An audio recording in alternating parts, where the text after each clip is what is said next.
this.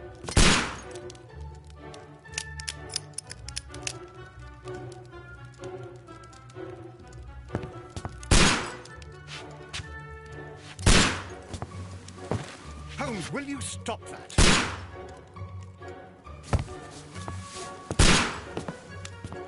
You are utterly mad.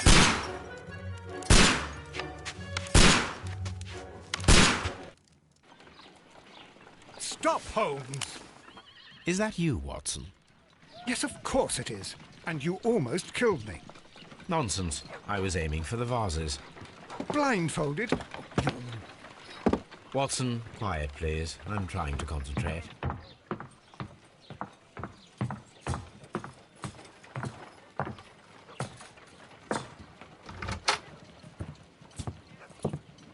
Ah, Lestrade. What is it this time? He can see me. Well, here it is, and it's a good one, Mr. Holmes. A gentleman by the name of Peter Carey, also known as Black Peter, has been murdered. A sailor, most probably. What happened here? Oh, Mr. Holmes, how could you? It's the only exercise I've had all week. A grateful client from Limoges sent me a vase collection this morning. I couldn't think of a better use for it. You're out of your mind. I missed 4 out of 10. Given you were blindfolded, that was very good. Can I have a try? Am I the only sane one here? I suppose that Watson is right, Inspector. A little brain work would be preferable now. Do please tell us more about Black Peter. Peter Carey, born in 1845 and 50 years old. An ambitious sort, he achieved much success in seal and whale hunting around Scandinavia. Retired in 1884 with a small fortune. He invested his money in a property called Woodman's Lee, near Forest Row in Sussex. It was where he lived for 6 years, and where he was found dead yesterday. Has the investigation already begun? Yes and no. In fact, this crime is so mysterious that I would prefer you to join me down there. Give me half an hour to prepare, Inspector. Take your time and join me there. I have to go through the yard first. The merry men struck again. What have they done this time? They robbed a powder reserve. I'll meet you at Woodman's Lee, Mr. Holmes. I should help Mrs. Hudson here. I also have several appointments that I must keep this afternoon. I shall go alone, then.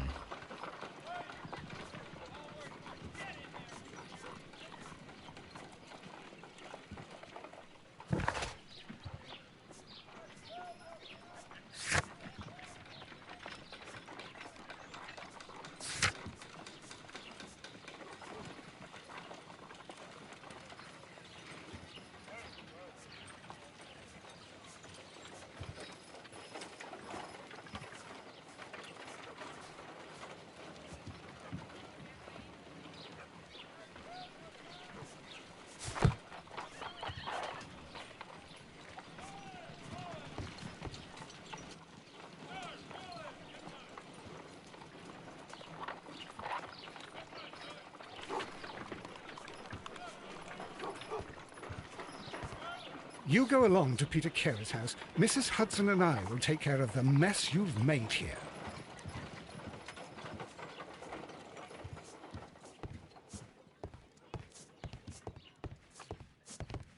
Oh, what a mess! What a terrible mess!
Mr. Holmes, I'm over here. Come on.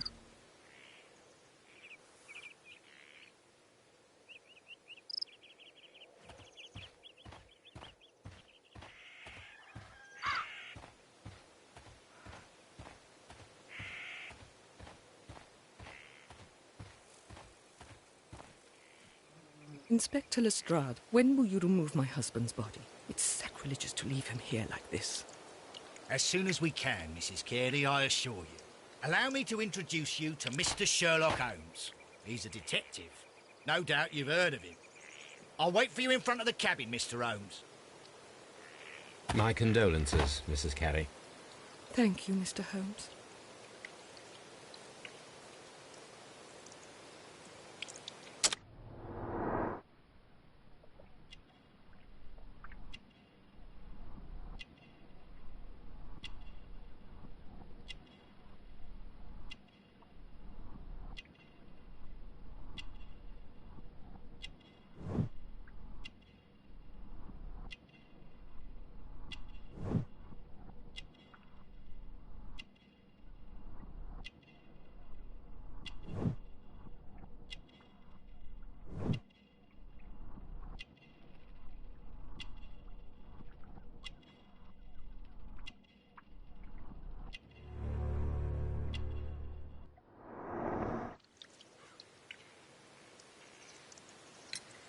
Madam, can you tell me if you saw or heard anything unusual upon the night of the murder?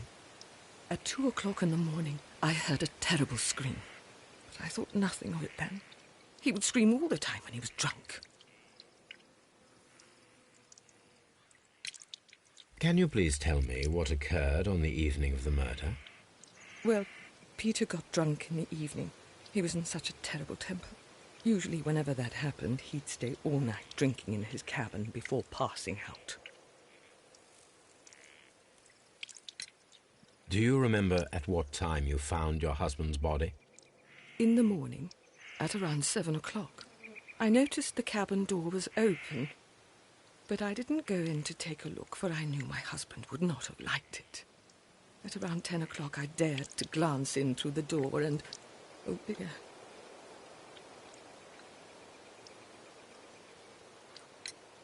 Was your husband accustomed to receiving visitors? Oh, no, I don't think so. I mean, he didn't really have many friends. We lived quite an isolated life here, after his retirement. You have indeed suffered a great loss, Mrs. Carey. Nevertheless, I believe it will be less of a burden for you soon. Yes. Life with Peter was never easy, but he was still my husband. He was different, wasn't he, when you first met him upon your return from Plymouth? Yes, Mr. Holmes. Oh, my goodness, but how do you know about that?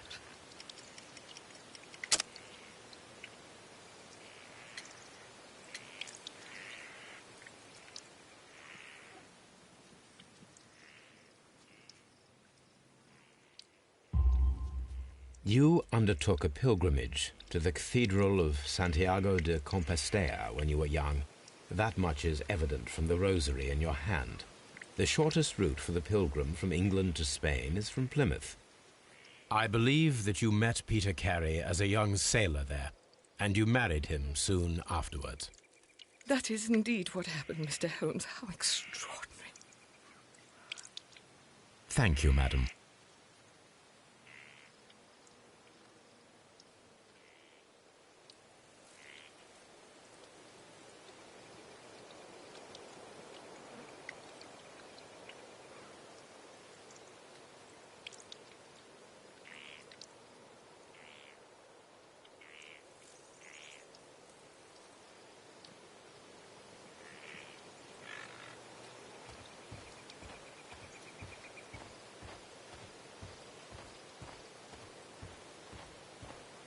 Mr. Holmes?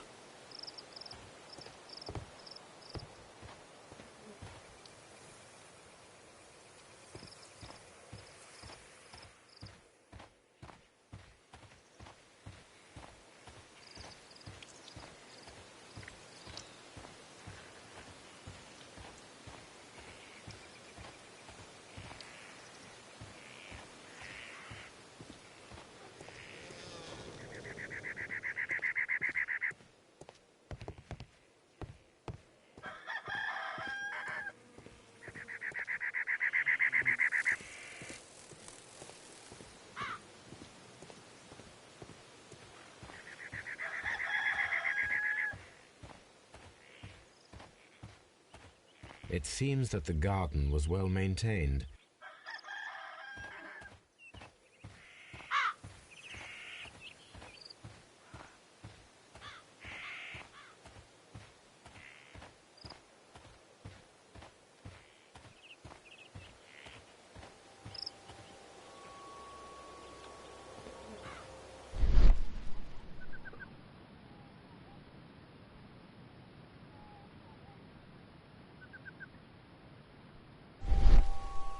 These footprints appear to be quite large.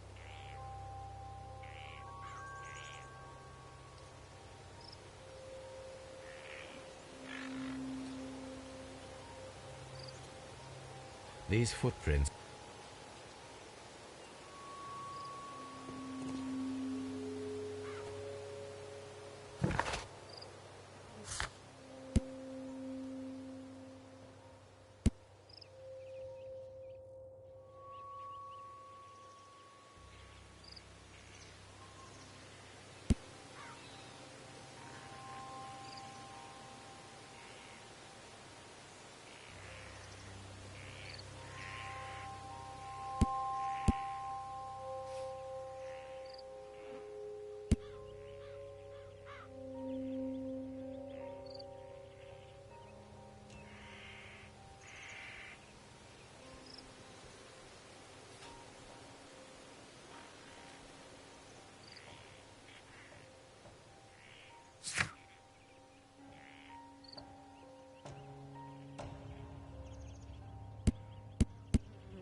The garden is very large and well maintained. Do you employ someone to look after it? It is true, there is a lot of work, but my husband took care of it himself. Thank you, madam.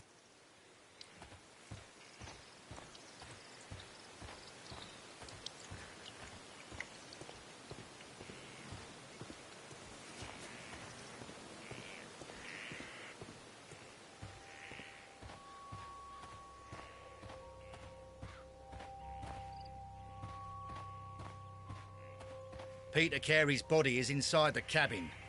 We took care not to touch anything.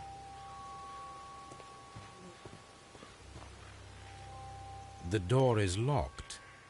Wait just a moment, Mr. Holmes, and I'll open it.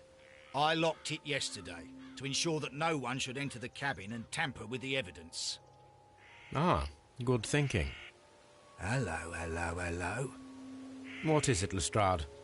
It seems to me that someone has tried to force it, Mr. Holmes. Let me see.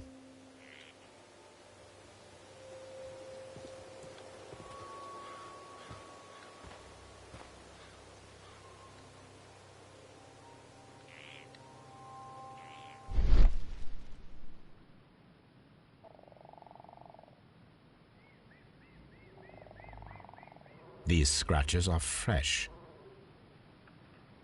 You're right. Someone tried to force open the door. I swear these scratches were not here yesterday. Our mysterious visitor came here last night.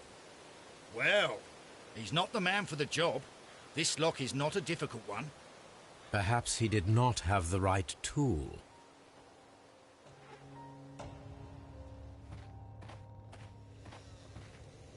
This window is locked from the inside. I do not see any attempt at a break-in.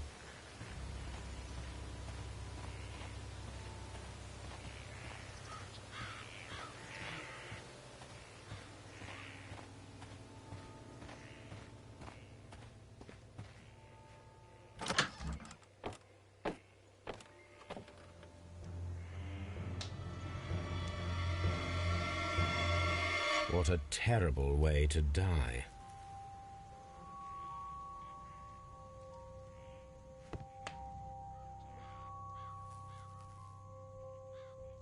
the tooth of a sperm whale, probably from one of Peter Carey's catches.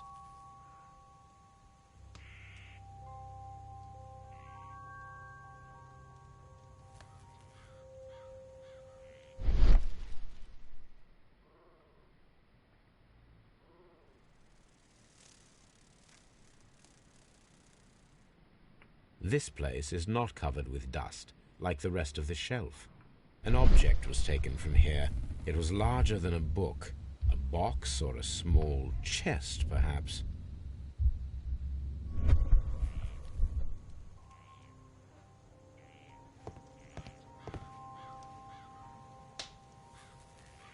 The ship's logs of the Sea Unicorn for the years 1878 to 1884. Peter Carey was her captain.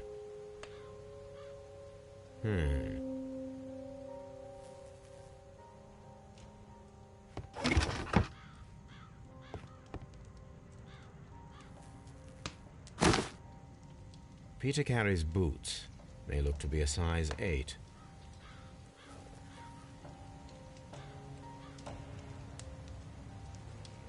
Old navigation instruments, nothing interesting.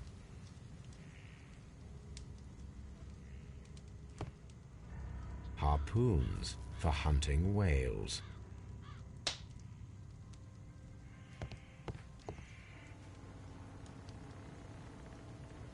Someone drank from this glass recently.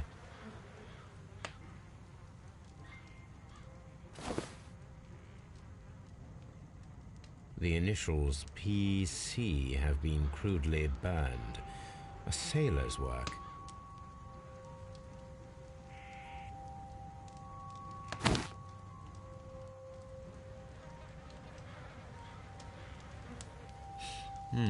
This aroma is familiar, but to recognize it, I must construct my associations in one picture.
Yes, this is a coarse tobacco, quite strong and very popular among sailors.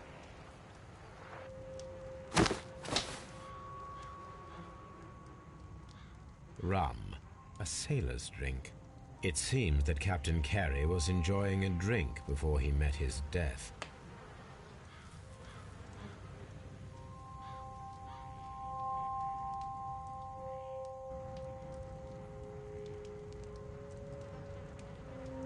This man is in his 50s, yet he still looks quite strong.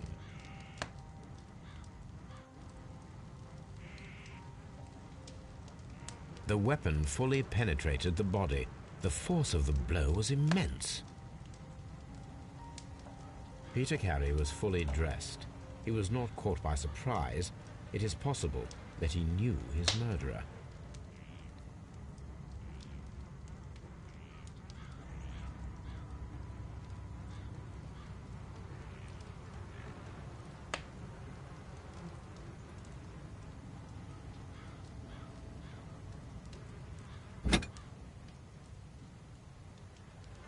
This blood is from the pool underneath the dead body. This wooden handle is plain and solid. Peter Carey tried to defend himself with this knife, but he did not succeed.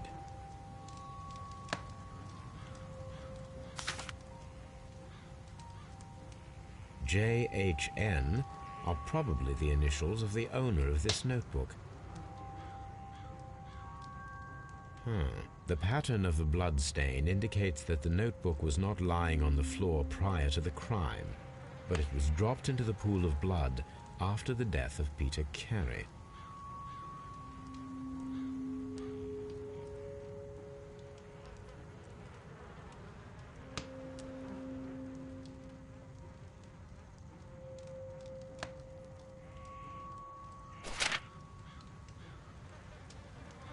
These abbreviations mean something, but what?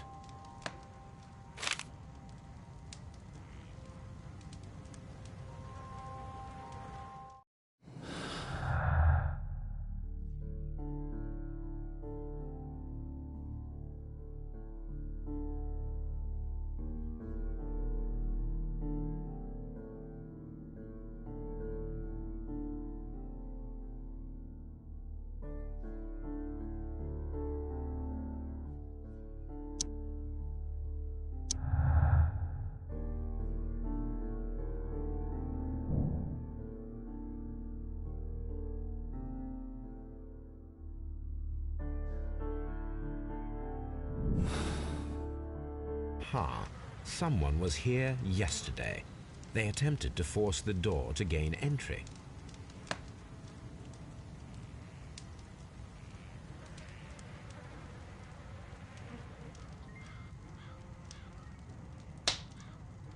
Peter Carey was impaled to the wall by a whaling harpoon.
Hammerfest.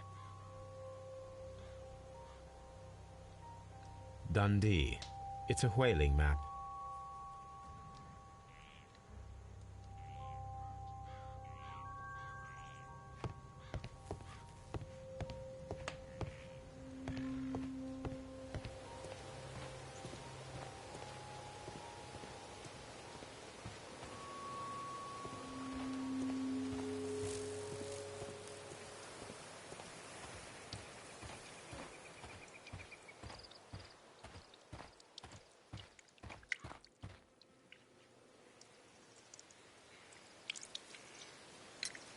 Is this your husband's tobacco pouch? I'm not sure. It might be, but he hadn't smoked in a very long time. Your husband's private papers. Do you know where they are? There was a small tin box, barely larger than a book. He kept his papers there. It should be somewhere in his cabin. Thank you, madam.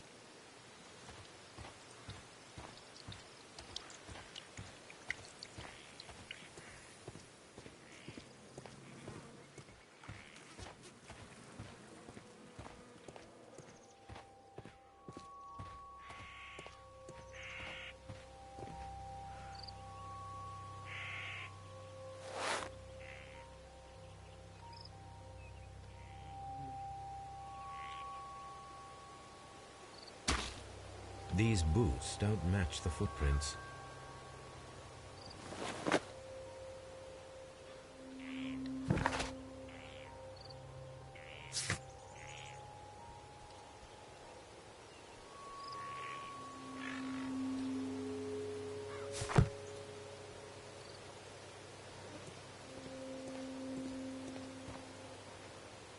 Well, Mr. Holmes, what do you think? I think that we are lucky. And why is that? Because of last night's attempted break-in. Oof, you've lost me. It is very probable that whoever came here hoped to find the door open. They tried to force it with a knife blade, but they failed. What will they do? Why, return tonight, when they will be better prepared. Aha! So what do you propose? We shall remain on the outside, near the window, where we stand the best chance of catching sight of our visitor. Well, gentlemen, ready your pistols. We have a long night ahead of us.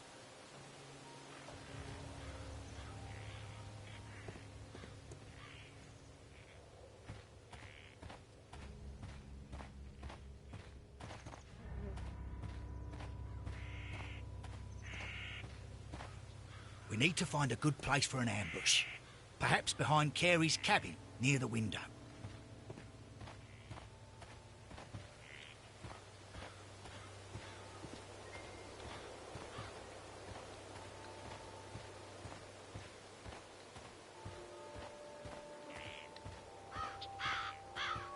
This looks like the perfect hiding place.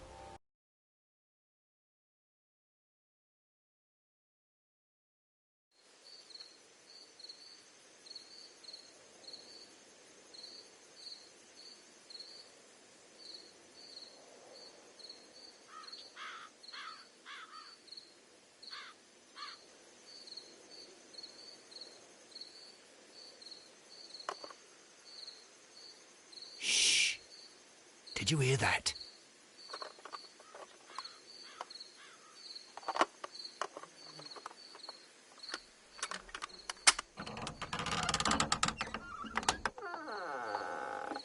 There's someone there. I'm gonna collar him. I'll be right behind you. Police! Hold it right there!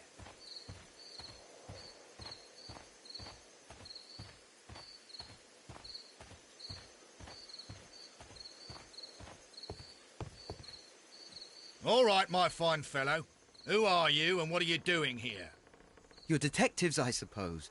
You imagine that I'm connected with the death of Captain Carey. I assure you I'm innocent. Innocent? Then what are you doing in his cabin? Shall I tell you? You came to retrieve what you had lost after killing Peter Carey, but we were here waiting for you. What is your name? John Hopley Nelligan, but I didn't... Do you deny that you came here yesterday? No, but I... Yes, it's just that I couldn't... I'm tired of this. Off we go to the yard. Tomorrow, I'll see that you're put in front of the judge. What? But you can't! I'm not... It's a terrible mistake! Enough! You can explain all of that to the judge. You're coming with me to the yard. But... In light of recent events, it seems evident that your coming here was unnecessary. All the same, I'm very grateful to you, Mr. Holmes. You are welcome, Inspector. But please don't be too hard on our young fellow. I would like to question him tomorrow morning.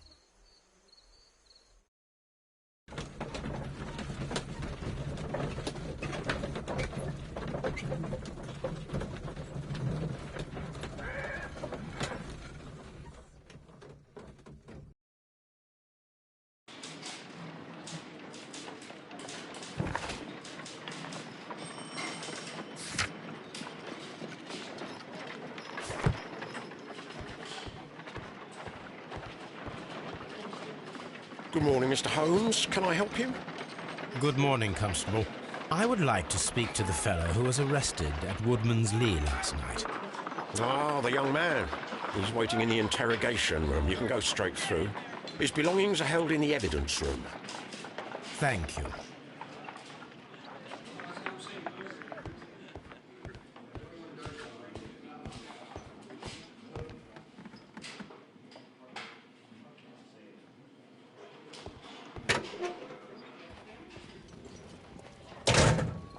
These are the suspect's belongings. The notebook that we found on Peter Carey's cabin floor. These abbreviations mean something, but what?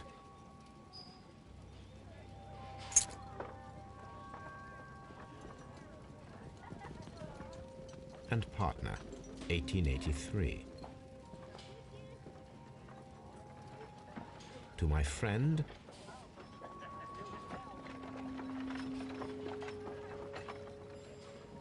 from R. Dawson. Dawson. I've seen this name before. Perhaps my archive holds the answer. A handkerchief with the initials J.H.N. A pocket knife. It was used to force the door of Peter Carey's cabin.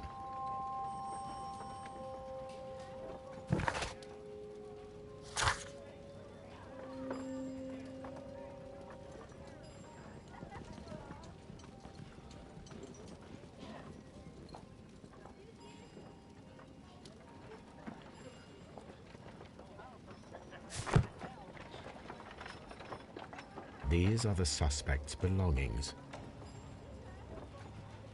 These abbreviations mean something, but what?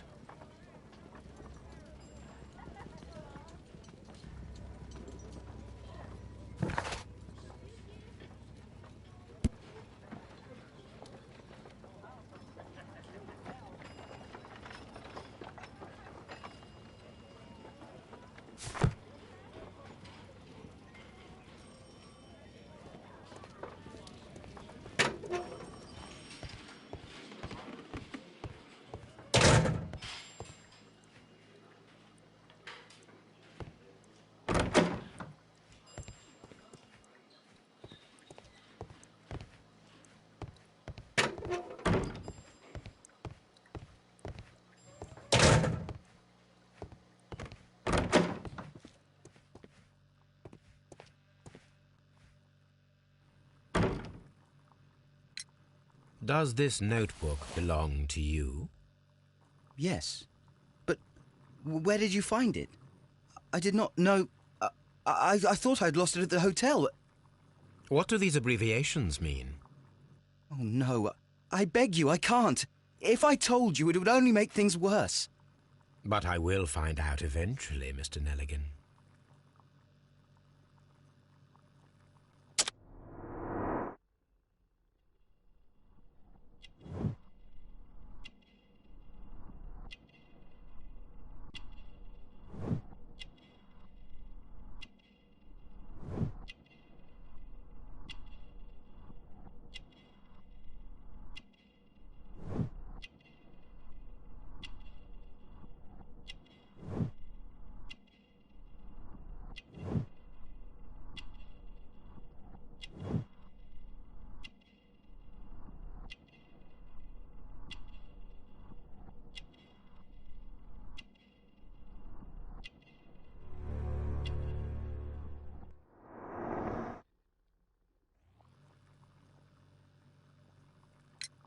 The sea knife was found near Carey's body.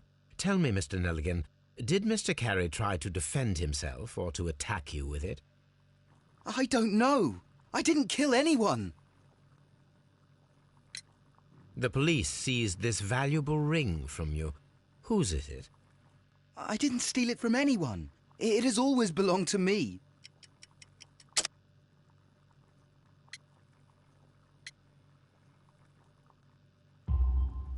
The ring's date of engraving is many years ago. You would have been a child then, hardly in any position to receive such an item from a partner. So, Mr. Nelligan, who is the true owner of the ring? The ring is mine.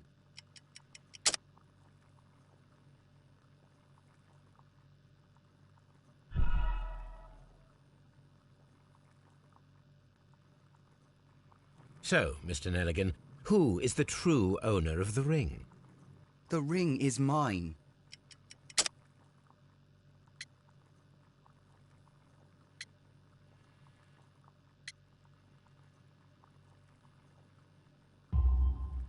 No, Mr. Nelligan. I believe that the ring had belonged to your father. Oh, but how do you know? The jacket you are wearing is made of an expensive fabric that only a man of exceptional wealth could afford. You do not seem to me to be a rich man, Mr. Nelligan. Furthermore, the garment is ill-fitting. It is quite clear that it belonged to someone else, most probably your father.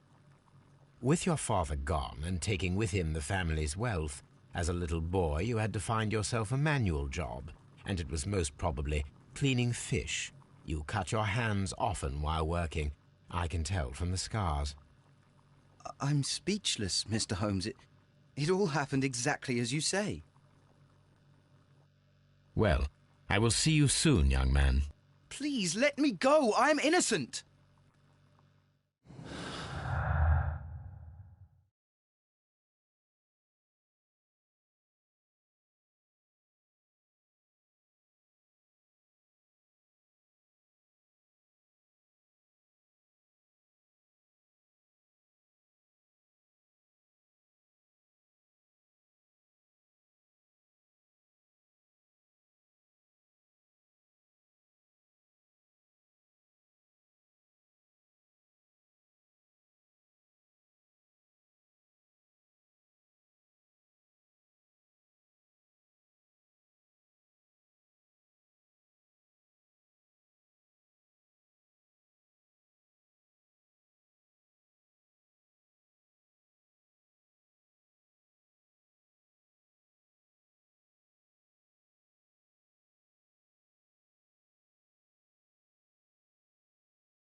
I need to stage a reconstruction. I am sure that Watson would be happy to oblige.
At your service, Mr. Holmes.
Brave Toby. The best nose in the British Empire. A spot of whaling, Watson. Would you care to take part? Are you serious? No. But we do need to clarify what happened on the night of Black Peter's murder. A reenactment, then? Is something bothering you? The sailor's knife, Watson. Why was it on the floor? Peter Carey attempted to defend himself? It is possible. But if that is the case, then it alters many things. I don't quite follow you.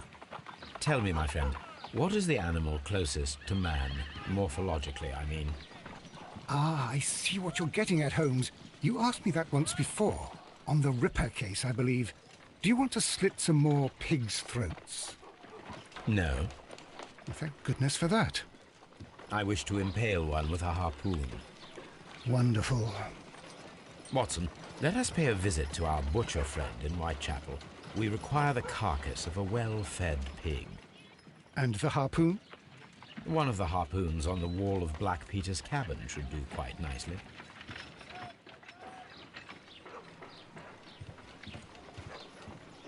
My analysis table. It is useful for my work.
That is not the one I need.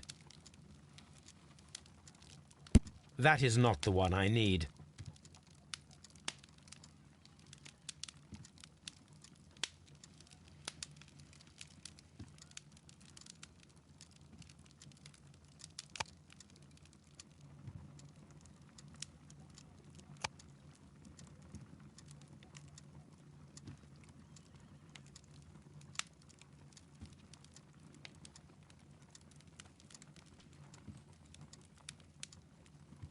That is not the one I need.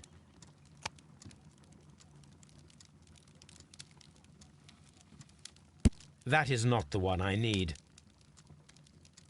That.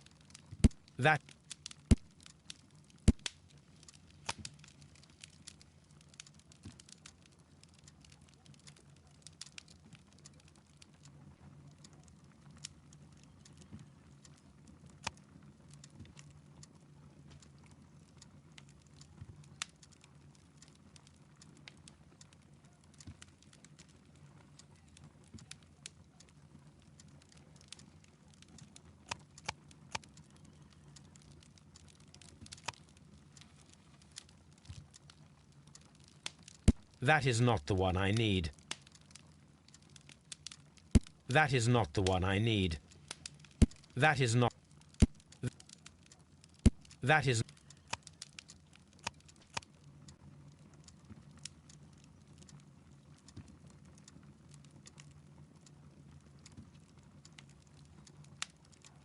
That is not the one I need. That.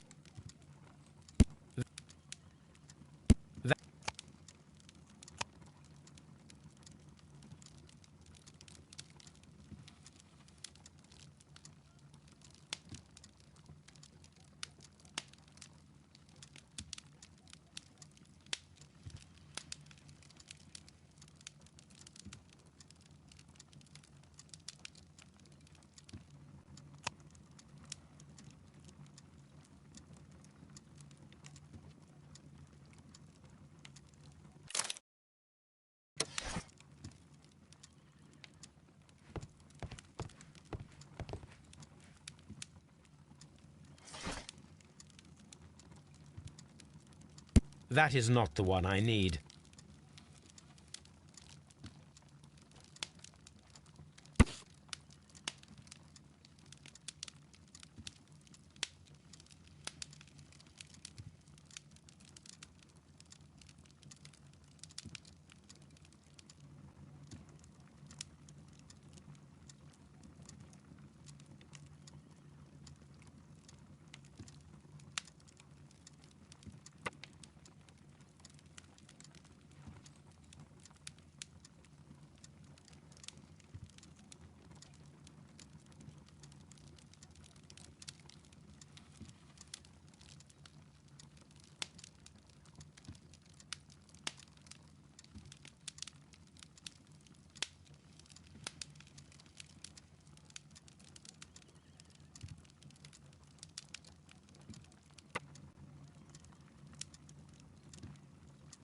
Here it is.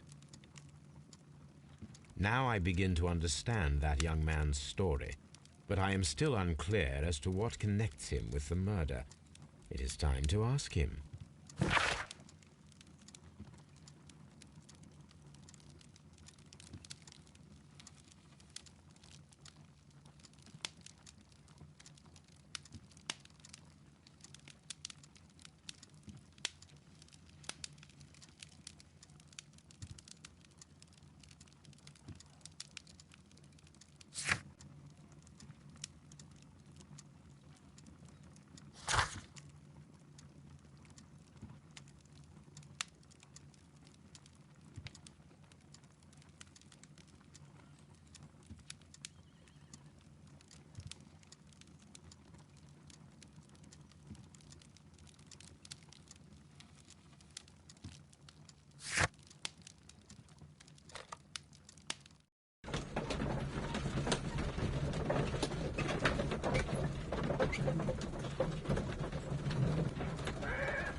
I have heard the story of Dawson and Nelligan, the West Country bankers.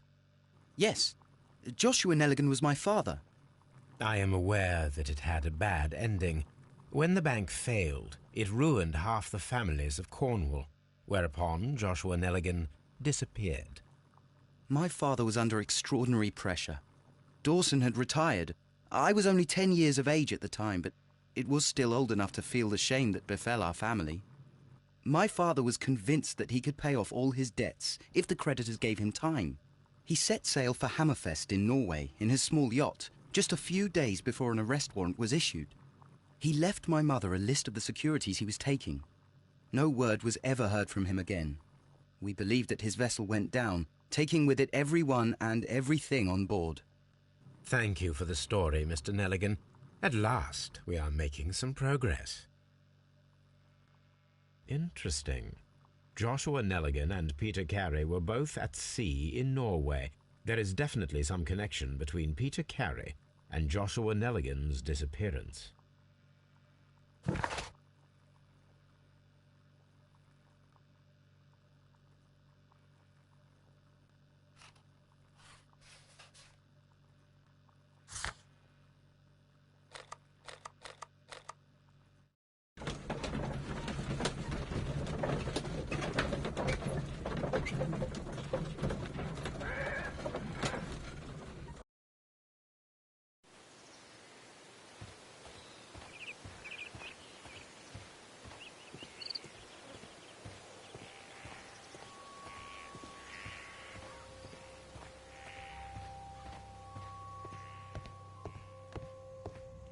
That should do it. Now I am ready for the experiment. 1883. That's the one I need. This is the crew list of the Sea Unicorn.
This is the crew list of the Sea Unicorn.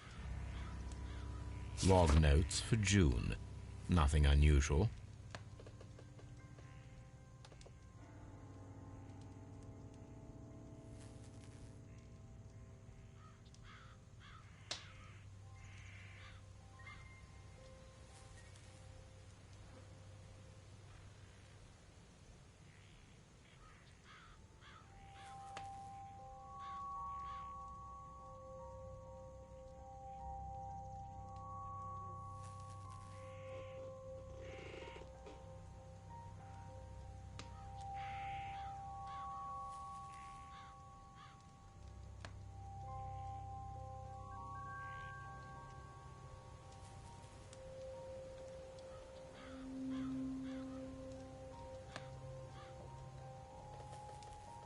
Log notes for July. Nothing special.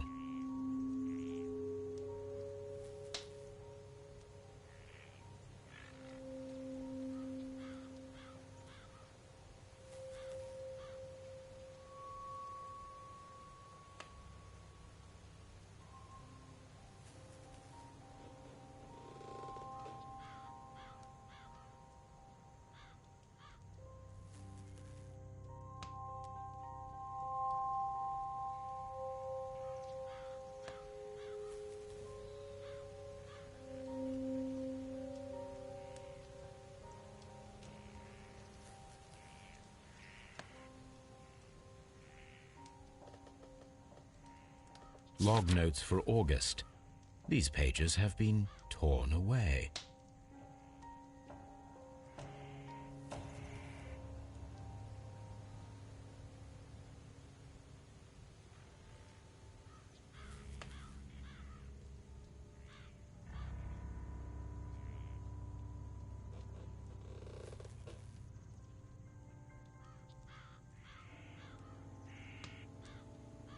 Log notes for August.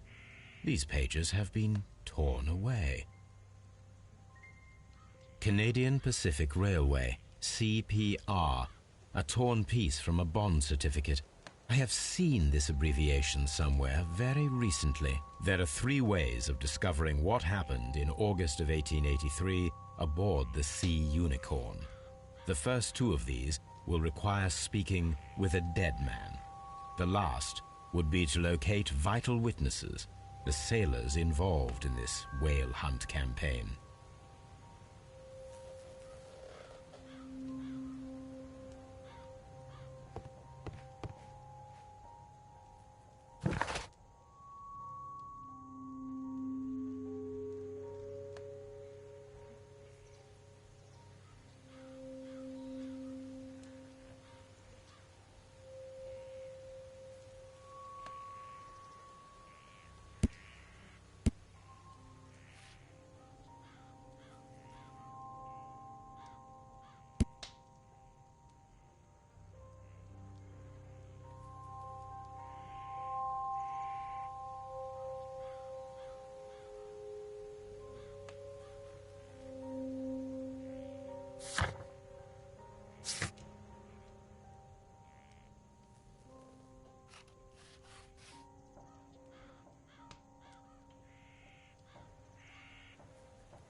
These are the suspect's belongings. I wonder if these are connected.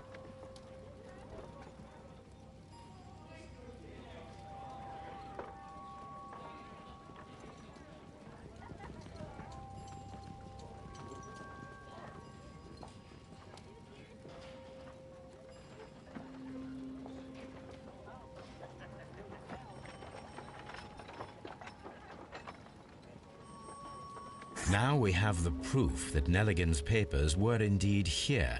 It seems that they have vanished, however.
Something new, Watson. I have the list of sailors who were aboard the Sea Unicorn.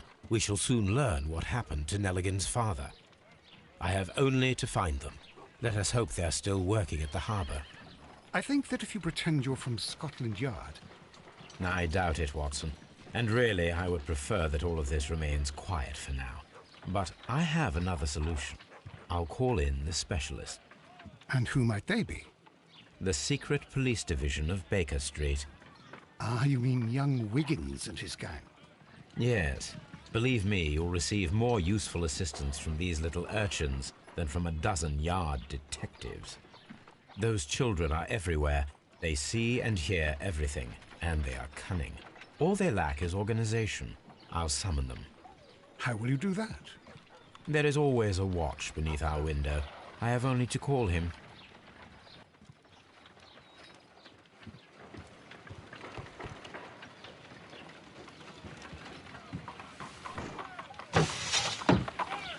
Wiggins, could you come upstairs, please? At your service, Mr. Holmes. Wiggins, I need you to track down certain people for me. I'll give you a list. You can read, can't you? Big Oliver from our gang. He can, because his father is the coachman of a famous lawyer. Fascinating. Here is the list of sailors. Sailors? Easy. Just got to look where the rum and the red lights are. Sorry to trouble you, Mr. Holmes, but the inspector asks that you come to the station as soon as possible. Thank you. I'll be there shortly.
Well, here we are in the preparation room. I can't say that I like the smell of it much.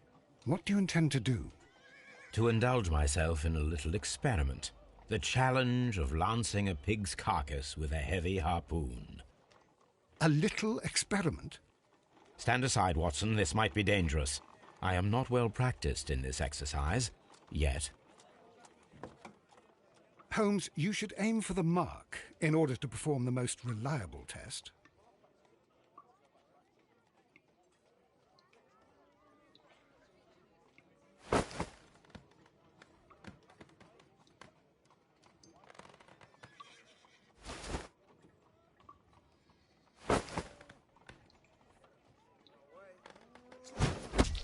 Holmes, you should try to aim better and throw as hard as you can.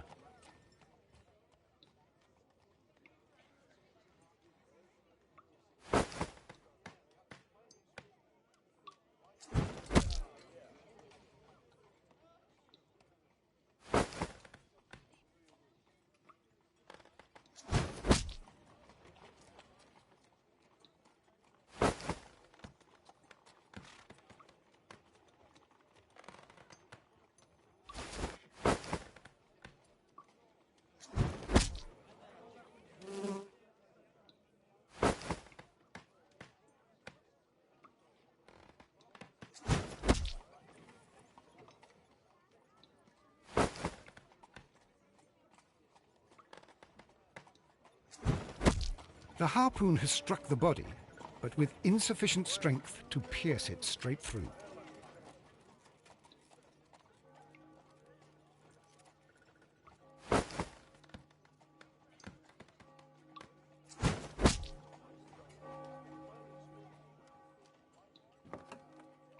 This is the best possible result that I could get.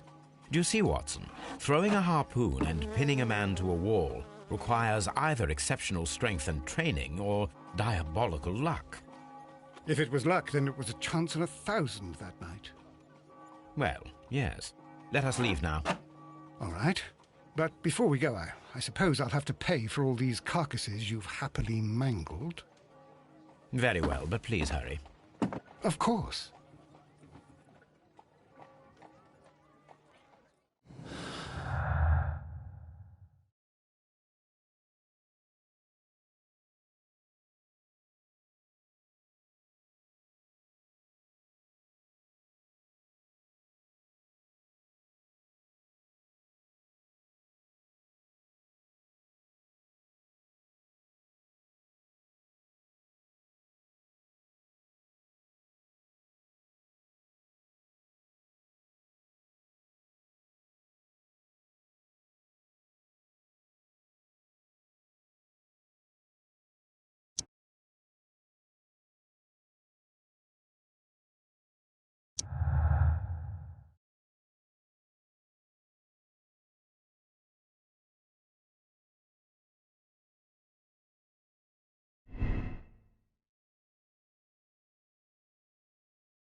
Mr. Holmes, I'm glad to see you.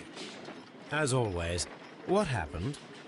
We have a new suspect, Liam Hurtley. I'm thinking that this case will be resolved very quickly now. Interesting. Pray tell.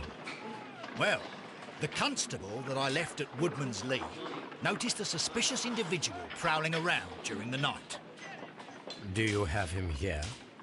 Yes. He refuses to speak with us, but we'll make him talk. Let us hope so.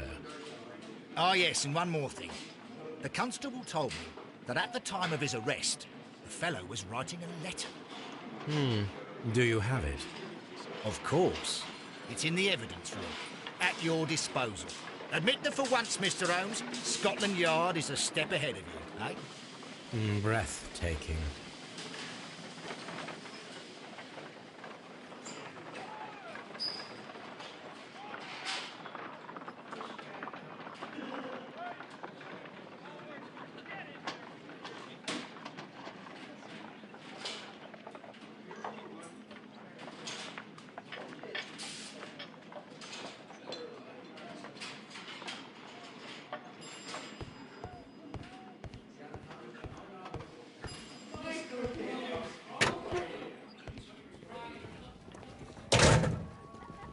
These are the suspect's belongings.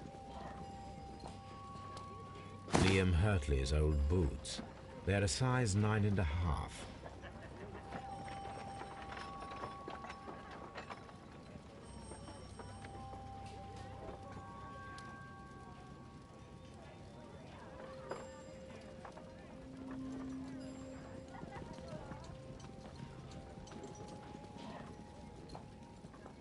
The stains are fresh. They can be removed with the proper chemicals.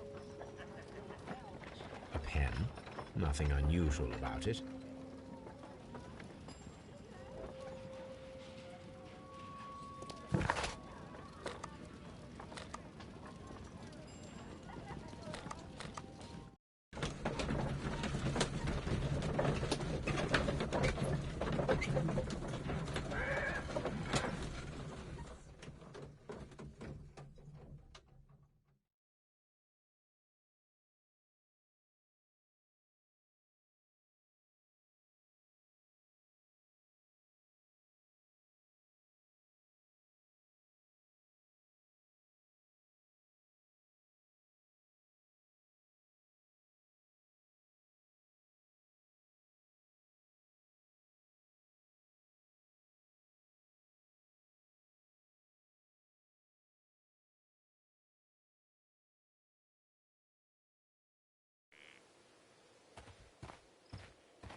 These boots match the footprints exactly.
A new suspect, but this one refuses to talk. This case is more interesting than I first imagined.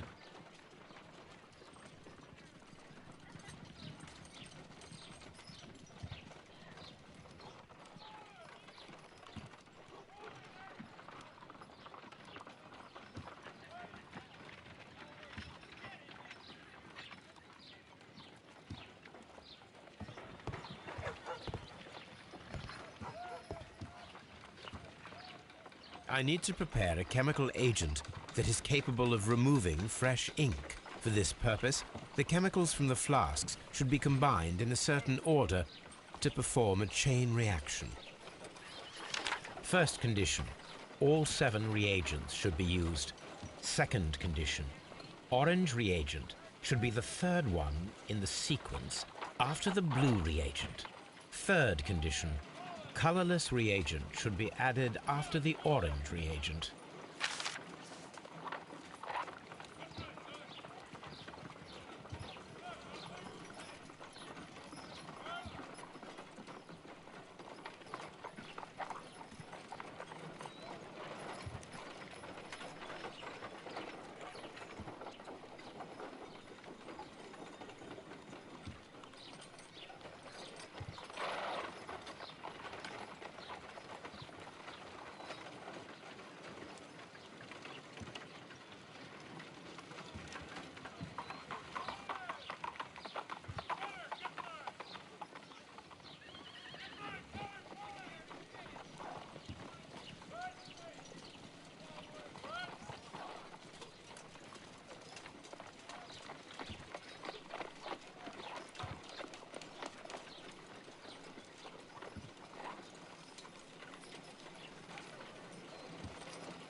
First condition, all 7 reagents should be used.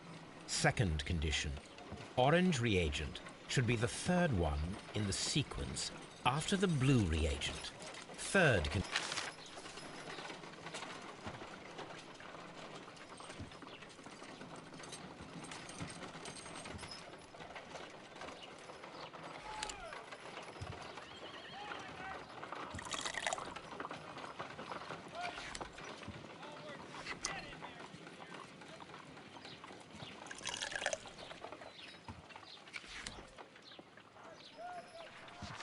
First condition, all 7 reagents should be used. Second condition, orange reagent should be the third one in the sequence after the blue reagent. Third condition, colorless reagent should be added up.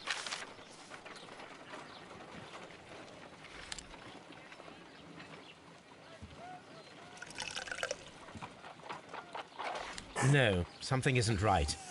I need to start the reaction from the beginning again.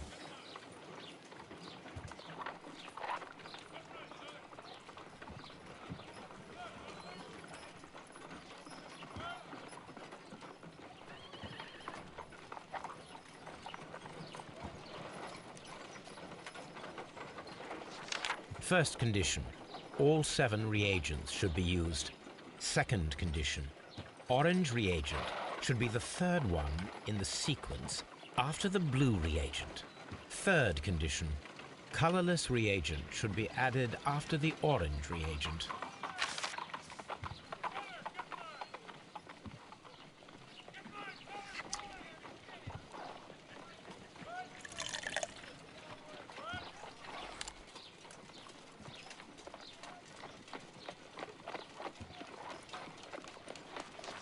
First condition, all 7 reagents should be used.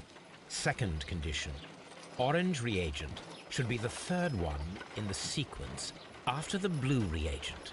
Third condition, colorless reagent.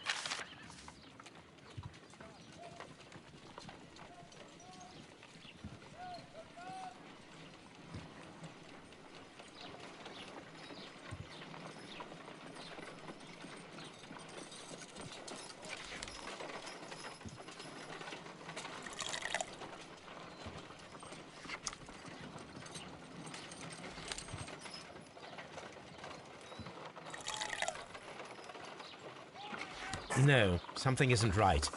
I need to start the reaction from the beginning again.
No, something isn't right.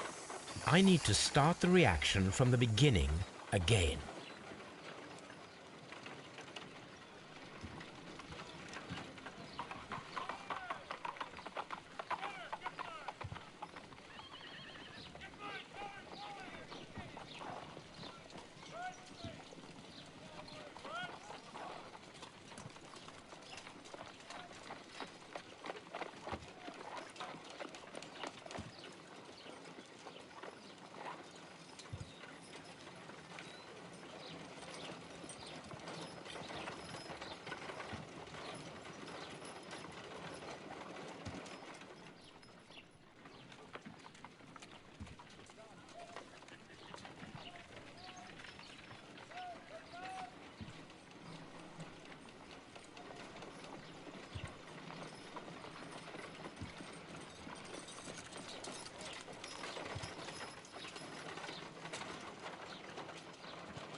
Done.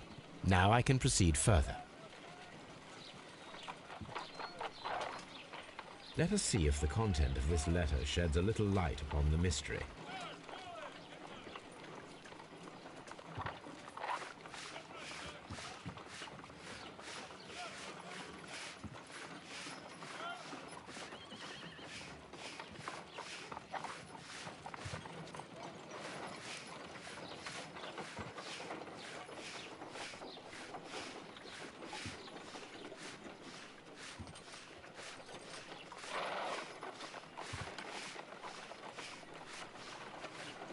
I did as you asked and hid them well. Interesting. How would Hurtley react to this?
Please escort this suspect for interrogation. Tell me, Mr. Nelligan, what exactly were you hoping to find inside Peter Carey's cabin? I was trying to find some information about my father.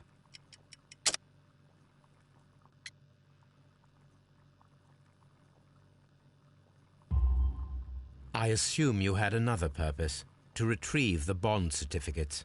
Am I correct? Yes. I discovered some time ago that a few of the missing securities had reappeared on the London market. You can imagine my amazement. I spent months trying to find them, and at last I discovered that the original seller had been Captain Peter Carey. These papers, they belong to my family, but I could not find them there. That's all for now. Well, I will see you soon, young man. Please escort this suspect for interrogation. Allow me to introduce myself. My name is Sherlock Holmes. I would like to ask you a few questions. I've already told the police that I've nothing to say. And you're not even part of the police. Precisely, and considering your situation, it might be wise to speak with someone who is, shall we say, rather more neutral. You are a suspect in a murder case. I know. Inspector Lestrade told me. It's ridiculous. Could you at least tell me who you are, and exactly what happened that you should be brought here? My name is Liam Hurtley. That I can tell you. But you're not getting any more than that. Well, we shall see.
Tell me, Mr. Hurtley, what were you doing at Woodman's Lee?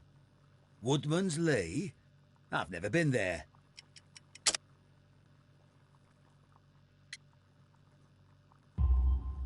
The second pair of boots that you had with you when you were arrested perfectly match the footprints found near the cabin where Peter Carey was murdered.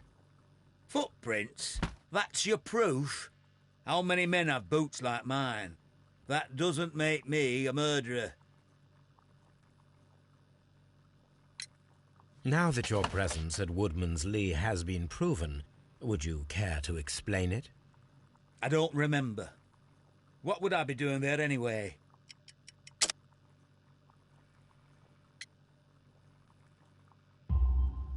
Because you are the gardener at Woodman's Lee.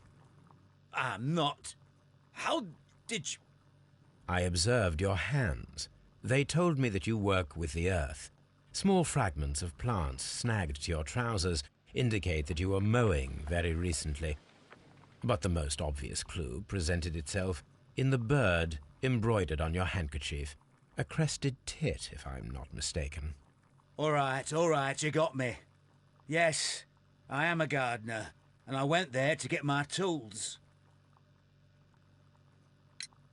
So tell me, Mr. Hurtley, what did you hide?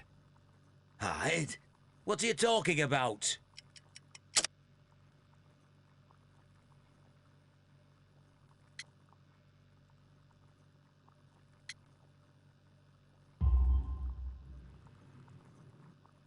I did as you asked and hid them well.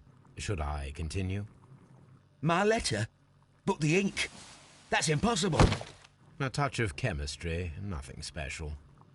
Well, you're a smart one. But it's nothing. If you want to know, I was referring to my tools. It was to do with my work, see? I will check that, Mr. Hurtley. That's all for now. Hurtley's stories are false leads, but now I know one thing for certain. I must examine the site where the garden tools are kept at Woodman's Lee.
Locked. Locked.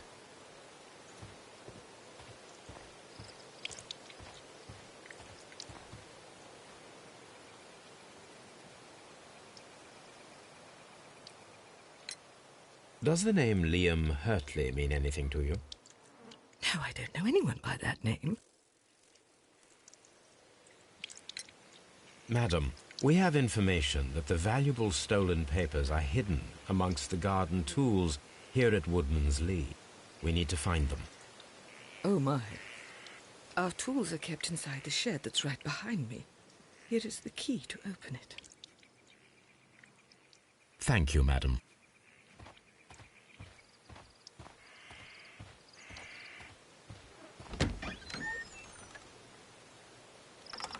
Let's see what could be hidden here.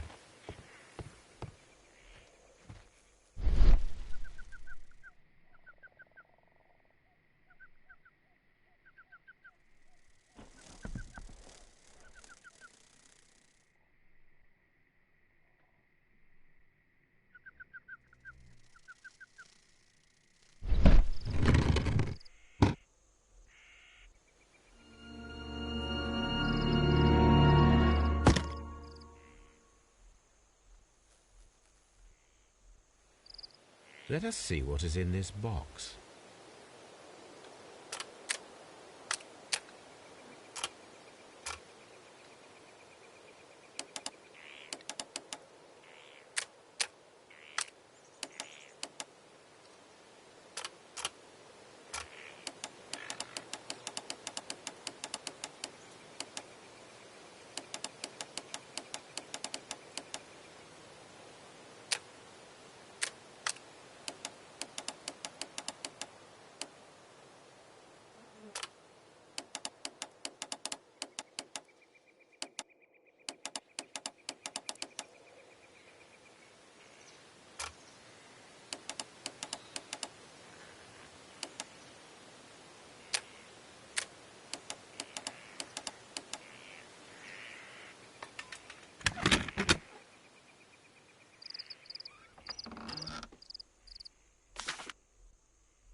Bundle of letters in a woman's hand with the Carey family monogram. Hurtley and Mrs. Carey were in a relationship. That is interesting.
Madam, I am aware of your affinity with Liam Hurtley.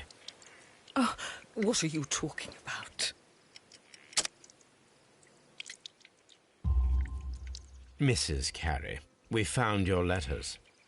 My letters? I asked Liam to return them to me. I wanted to burn them. Why did Mr. Hurtley put them inside the garden shed? I don't know. I wanted them back, but I couldn't see him, not after what happened. Well, here they are. Oh, this is terrible. Terrible. Liam, how could he? After what he has done. You believe that he killed your husband? No, I do not know. I do not know. Leave me alone, please. Thank you, madam. I wonder if Wiggins has managed to find any sailors.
Mr. Holmes, we found the sailors from that list you gave us.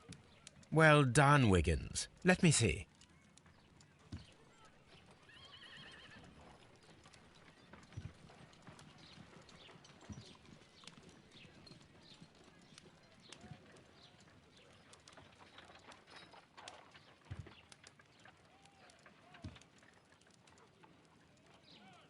This man is a harpooner, and his initials are PC, the same initials that were found on the tobacco pouch. Wiggins, could you gather some information on one of the sailors that you found? His name is Patrick Cairns. We found Patrick Cairns. Good job, Wiggins. Where is he?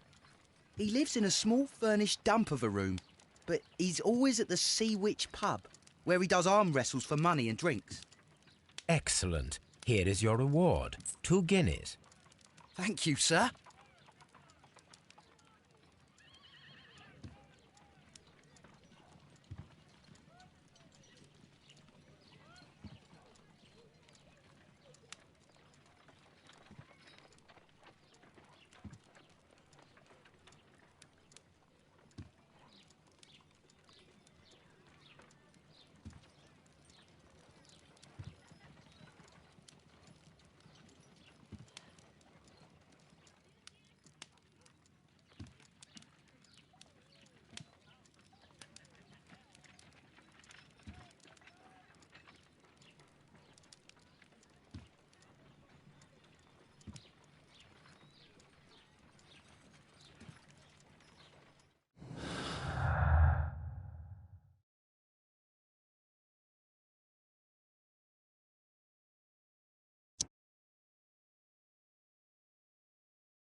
If I wish to speak to Cairns without alarming him, I had better dress as a sailor.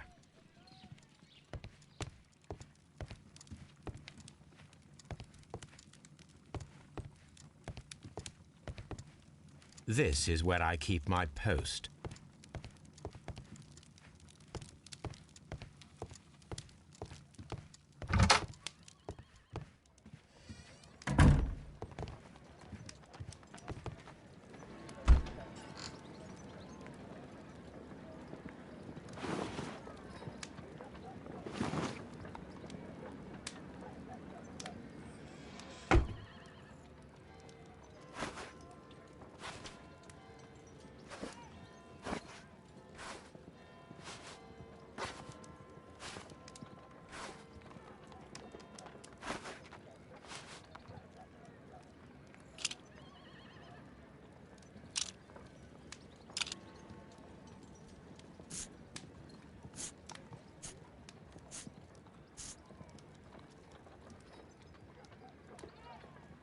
Now I can approach Cairns and see if he recognizes the pouch.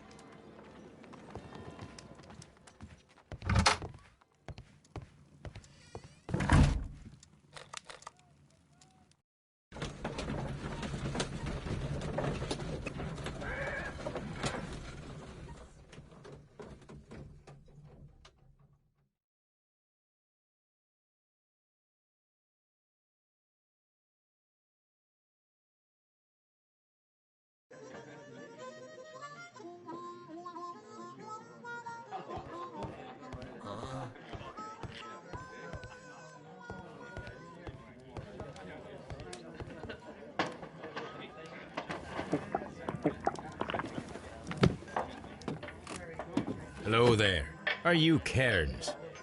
What do you want? We've heard all about the gambling on arm wrestling here. You seem like the likely sort, and I'm up for it. I start at 10 shillings. Suits me.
That's the arm that killed 100 whales. Care to lose another 10 shillings?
I'm ready to try again.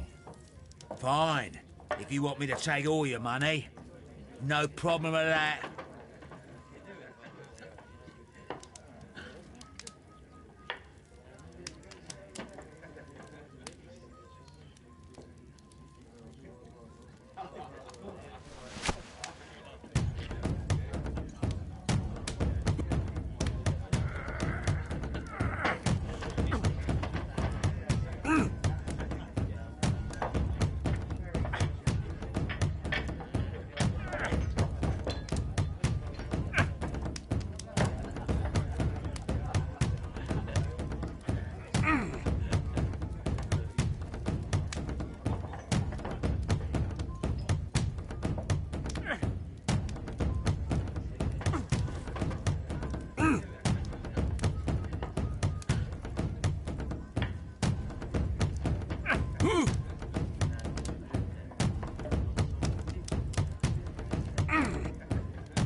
You were lucky.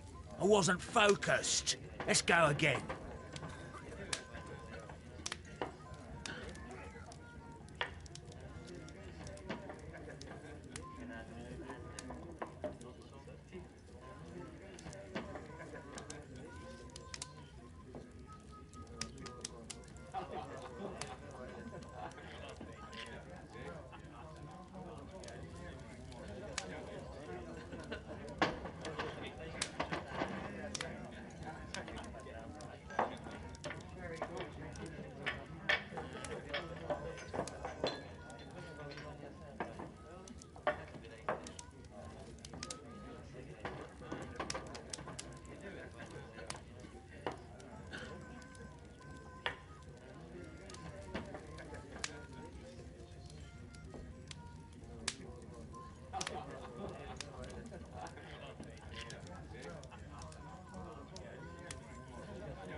I've had enough. You're too strong. Come back later, when you can use your arms again.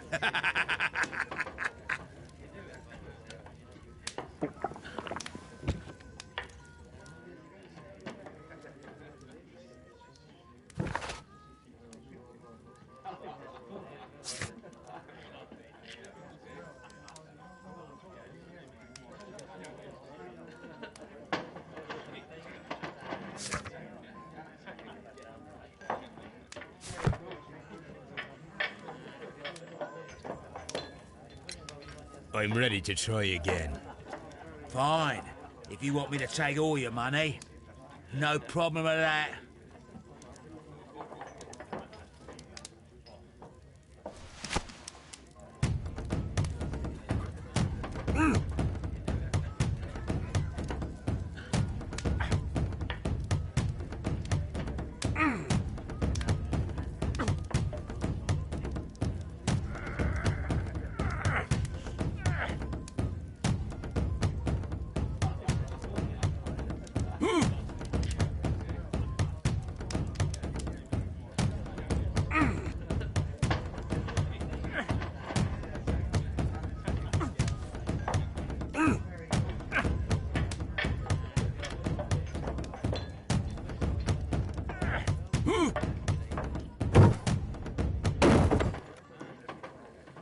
Well, good for you, I reckon.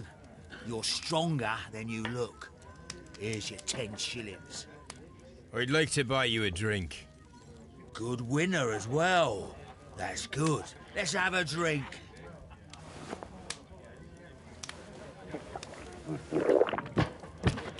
You're a good type. Seems you've managed to settle down in life. You've got money, eh? Not all that much. Oh, well. At least you're not as poor as me. Why do you say poor? You're not working? I'm a harpooner. But you see, the whalers are rare. They don't pay much. So, as a result, find myself arm wrestling to pay for my drink. A harpooner. Interesting. You've had a lot of adventures, I bet. Of course. It's been a dozen years since I've sailed. I've seen everything. Old Wallace, damn Black Peter, Great Roger. We sailed to the Cape of Good Hope. Black Peter, you say? I've heard rumours about that one. He was the worst of them all. He was a liar, and violent too. Swinging those fists of his around. He was a tyrant, and not much of a captain. At least, not as good as Great Roger. I see. Yes. I was told terrible tales about Black Peter. But you ain't heard the worst. Tell me, and let's have another drink. It was in 1883 that it happened. The August of that year. Peter Carey was captain of the Sea Unicorn, and I was a spare harpooner.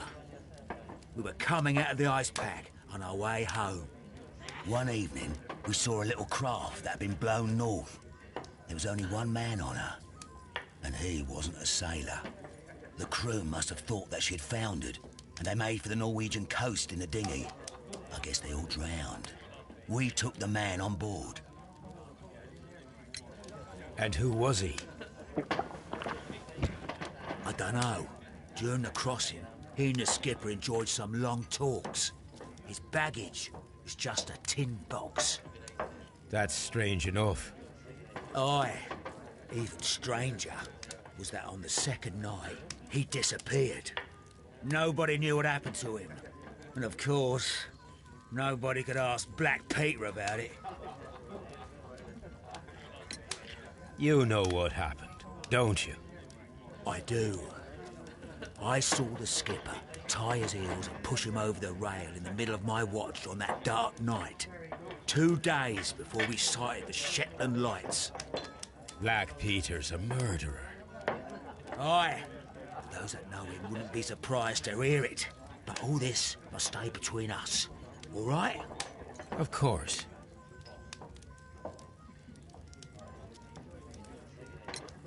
Back in a second. I'm off to the Kazi. I'll be here with my drink.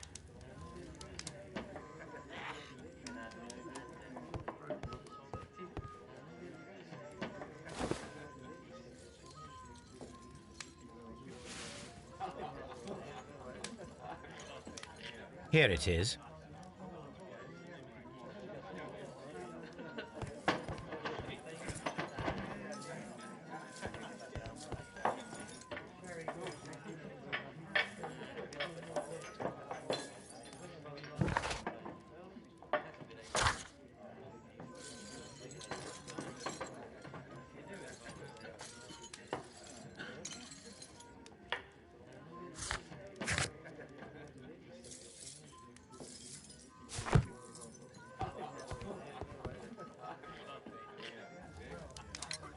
Have you got any tobacco?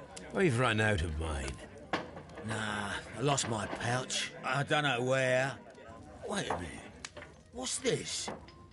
Oh, is this your tobacco pouch? Well, oh, it is. Well, I have to go now. I know a captain who's planning an expedition to Cape Cod. Captain Ahab's his name. He commanded the Pequod. He might need good harpooners. I'll tell him about you. Maybe. If you like, aye. I'm done here. It's time to leave.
If you wouldn't mind, Mr. Holmes, could you explain it to me?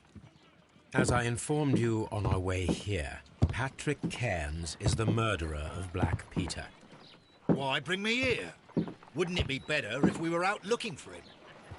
That would be futile, as he will be with us in approximately 12 seconds. Oh, well, if this is your idea of humour... No, I just heard the front door. Prepare yourself. Good day, gentlemen. A young lad gave me a note from Captain Ahab. Am I at the right address? Is he here? Indeed, it is the correct address. But in place of your captain, may I present to you Inspector Lestrade of Scotland Yard? That means... It means, my friend, that you are arrested for the murder of Black Peter. What? What? A trap? You think you can take me? Here now. We'll have none of that. I say that we will.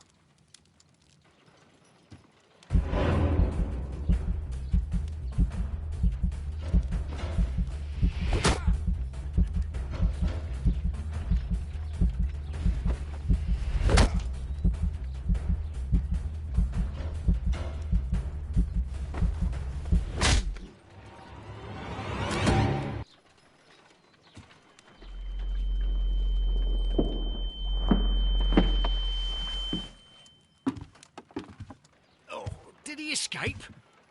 Yes, unfortunately. I thought you were good at boxing, Mr. Holmes. Apparently there's still room for improvement, eh? How's your jaw, Inspector? Oh, it's fine. Mr. Holmes, all this is your fault. You should have warned me. I would have come with reinforcements. If that had been the case, then Cairns wouldn't have come here. Well, maybe. I'm going now, Mr. Holmes. I'll put out a search. This scum won't get far.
If you wouldn't mind, Mr. Holmes, could you explain it to me? As I informed you on our way here, Patrick Cairns is the murderer of Black Peter. Why bring me here? Wouldn't it be better if we were out looking for him? That would be futile, as he will be with us in approximately 12 seconds. Oh, well, if this is your idea of humour... No, I just heard the front door. Prepare yourself.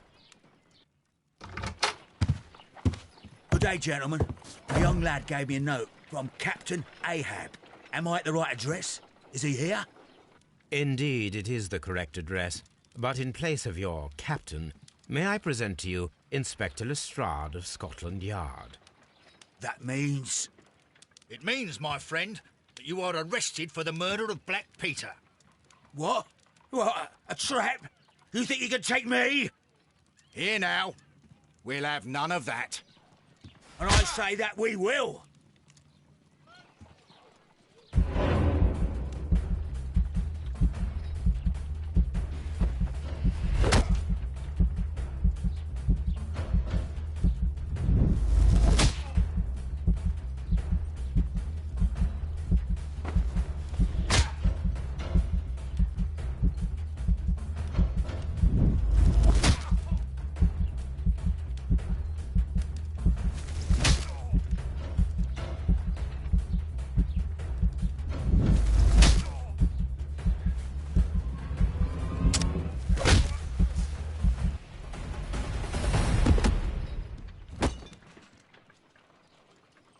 Lestrade, are you all right? Are you able to stand? Oh, my jaw. Gore. You took me by surprise, Mr. Holmes. Otherwise, you would have seen what I'm capable of. Oh. Yes, he was lucky. But you got him. It was remarkably easy. He lost his balance after he struck you. And you practice boxing, I know. You must have hit him hard. Our fellow is knocked out. We should call for a police cab and then take you to the hospital. Yes, well, no need for a hospital. I would prefer to keep this between us. You know. Of course, Inspector. The case is closed.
This trip to the countryside will be good for you, Holmes.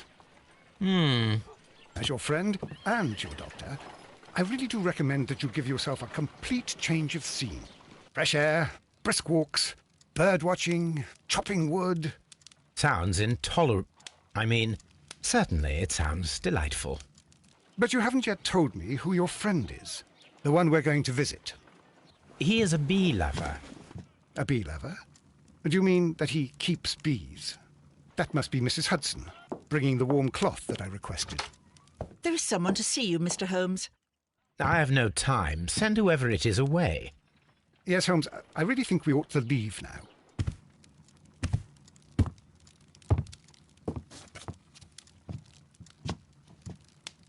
Mycroft. Sherlock. Oh, Mr. Holmes? Perhaps you don't remember me. I'm Dr. Watson. We met at the Diogenes Club a few years ago. I documented our encounter in a short story I gave the title The Greek Interpreter. He does remember you, Watson. My brother remembers everything, and that is why he is so valuable to the government. We're about to depart for the train station. I know. You know? Sherlock, I need your help. There are people who presently threaten both our country and the Crown itself. You must help us with those methods of yours. Need? Help? Those are not words I would readily associate with you, Mycroft. I wrote you a letter, but you did not reply. And this is not about politics. It's about people. People similar to those whom you pretend to defend in your petty detective affairs. Everything is about politics with you, Mycroft. I'm not interested. Have some of your agents, your spies, or worse, undertake this job of yours. You are defending your people, and they have little to do with the people I choose to help, I can assure you. That is the point. You think exactly as they do. Who are they? The Merry Men. He is talking about the Merry Men, a band of idealistic terrorists. Sherlock, do please think about it. They are planning something diabolical. Your country needs you. You need me, Mycroft, and you are not the country. Although if your waistline expands very much further. Mrs. Hudson, tea will not be necessary. Dr. Watson, the train conductor, Mr. Parker, is aware that you will be 7 minutes late. You are in the 4th car. The train will be waiting for you. Sherlock, enjoy your time in Staffordshire. And do, please, at least write to me on your return.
Holmes, please call a cab while I pack my suitcase. We shall be late for the train.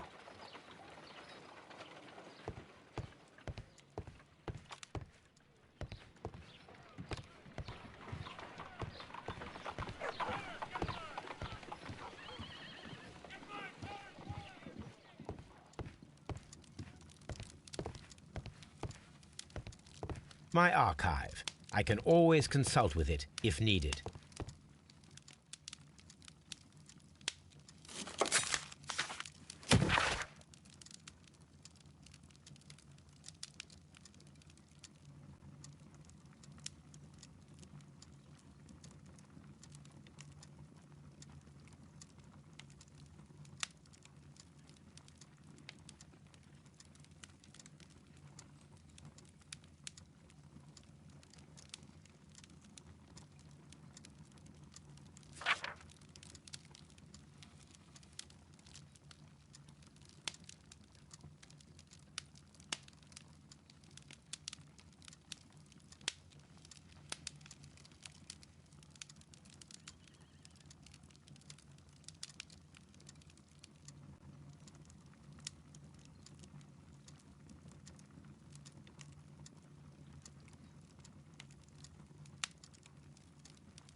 Watson, I'll hold a cab for us. We leave in 5 minutes for the station.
What a gloomy night. It was warmer inside the waiting hall. Since the station master told us that the train is about to arrive, we should not have to wait very much longer. Yes, at last. Attention! The train is arriving at the station. Please stand well away from the platform edge. I'll take your bags and your blasted archive suitcase.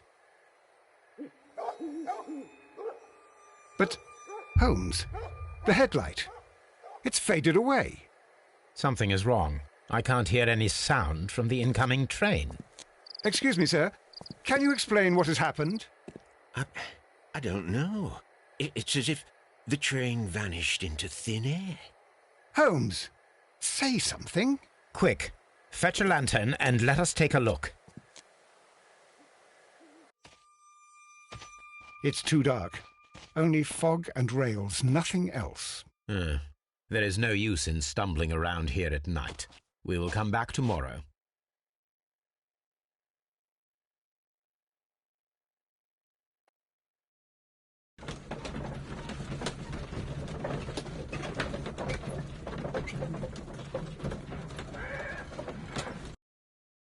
Well, here we are again at Evesham Station.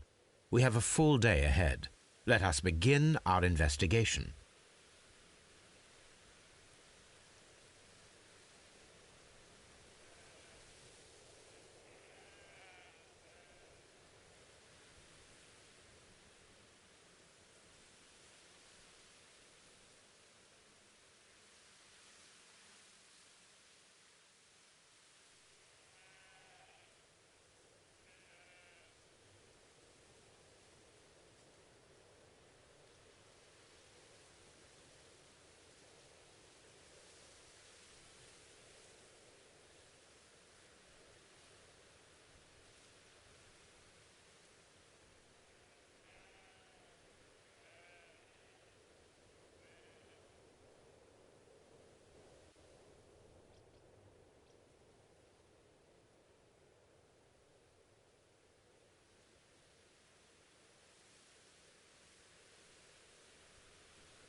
Trains can't just vanish without leaving a trace. It isn't possible. Is it, Holmes?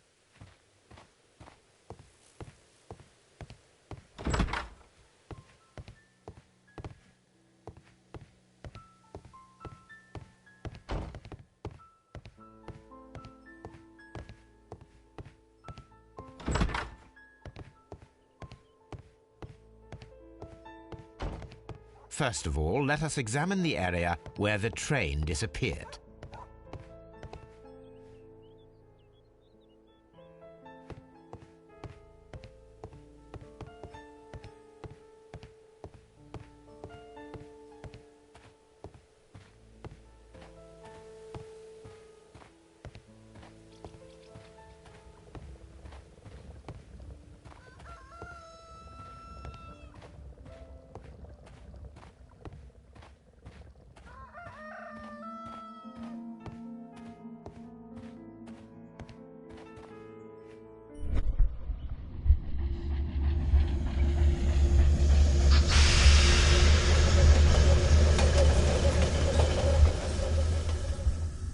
This is the place where we saw the train vanish last night. Railway sleepers. Nothing unusual. A discarded item, possibly thrown from the train. There are no tracks or footprints on the ground.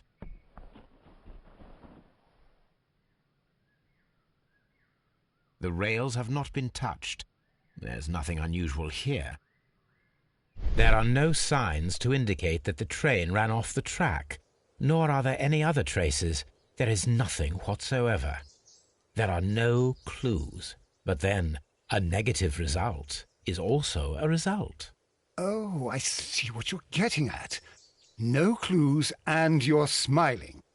Yes, Watson, I do smile on occasion. This mystery appears very promising. This investigation won't be simple. We shall require a map of the region. Perhaps the station master could lend us one.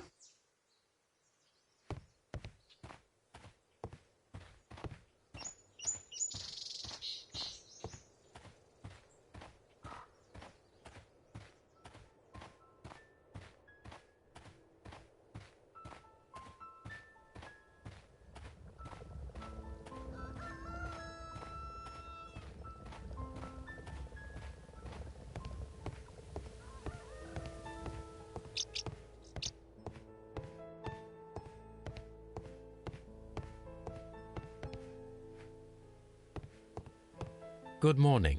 Allow me to introduce myself. My name is Sherlock Holmes, and this is my friend and colleague, Dr. Watson. Yes, I remember you. I'm Station Master Everett. You were here last night. So, you are Mr. Holmes, the great detective. Will you be investigating what happened? I shall indeed.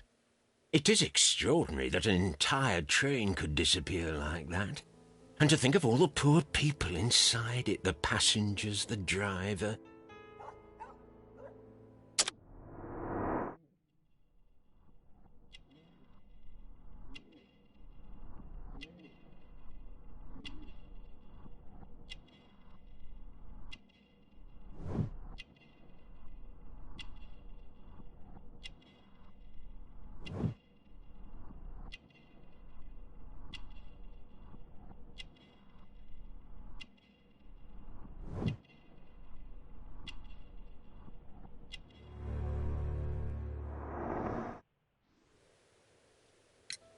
Could you please give us any details about the train?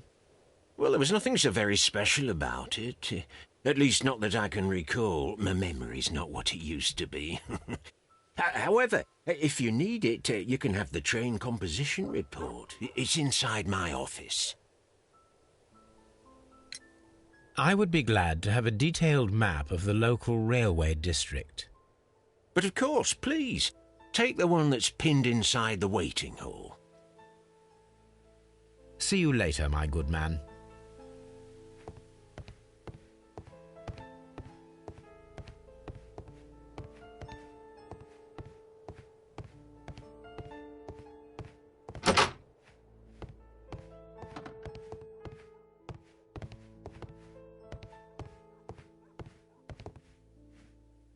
This part is probably from a locomotive.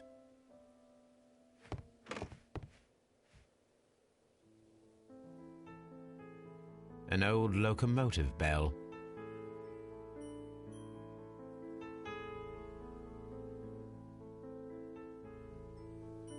This part is probably from a locomotive. This place serves as a storage area for the station.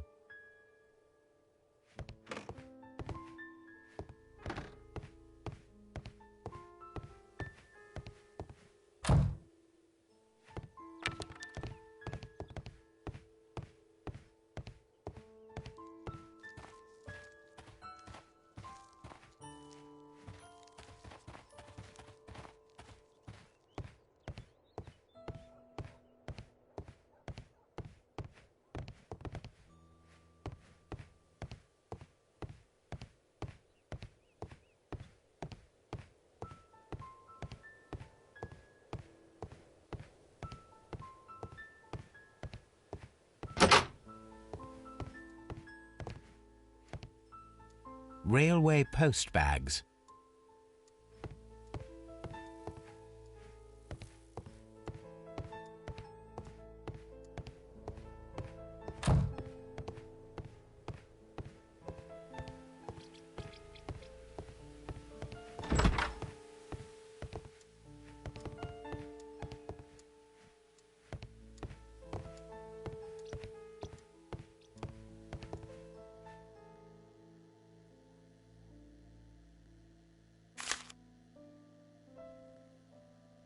A new telegram. I think we should meet this Mr. Robinson.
Here is the train set.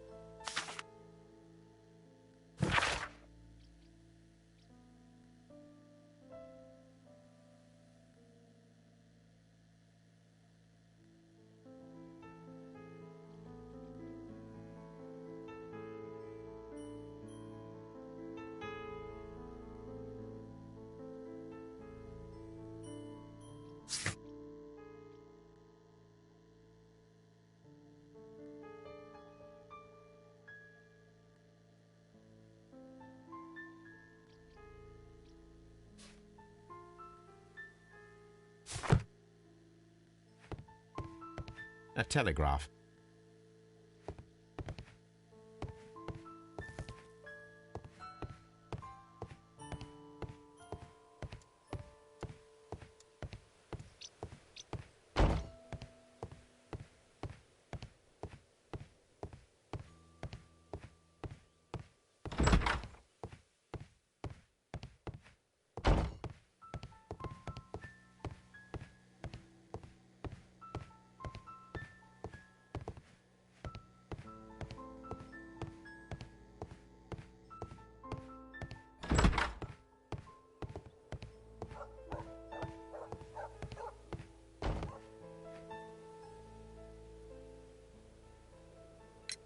According to the train composition report, there was a special wagon.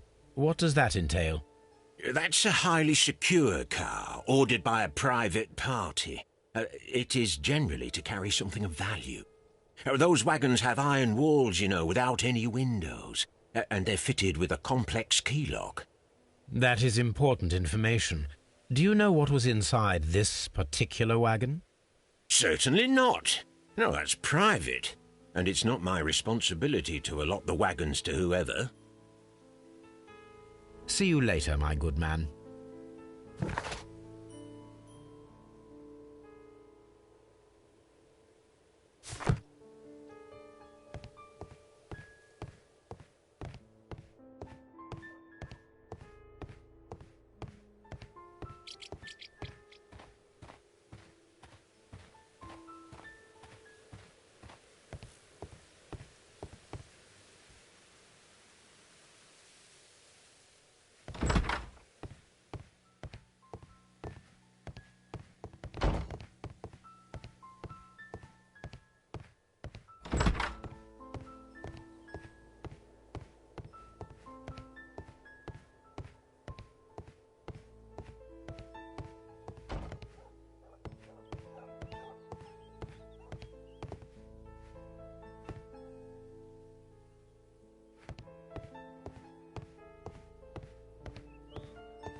This map will be useful.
Traces.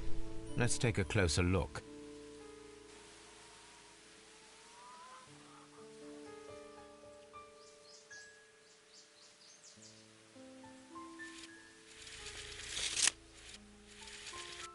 Nothing interesting here.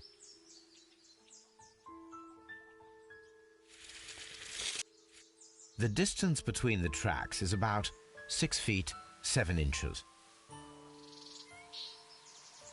The vehicle would have been heavy, as these tracks are quite deep. These traces are relatively fresh and were made by a large truck loaded with materials.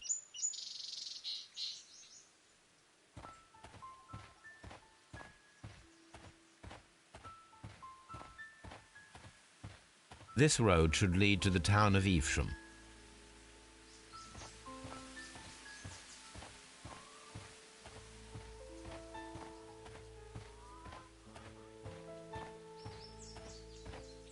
There was a building here not so long ago. But I don't understand, Holmes. Why would anyone destroy the shed in such a manner? It was disassembled in great haste. It is most odd.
Was there anything exceptional about any of the passengers aboard the train?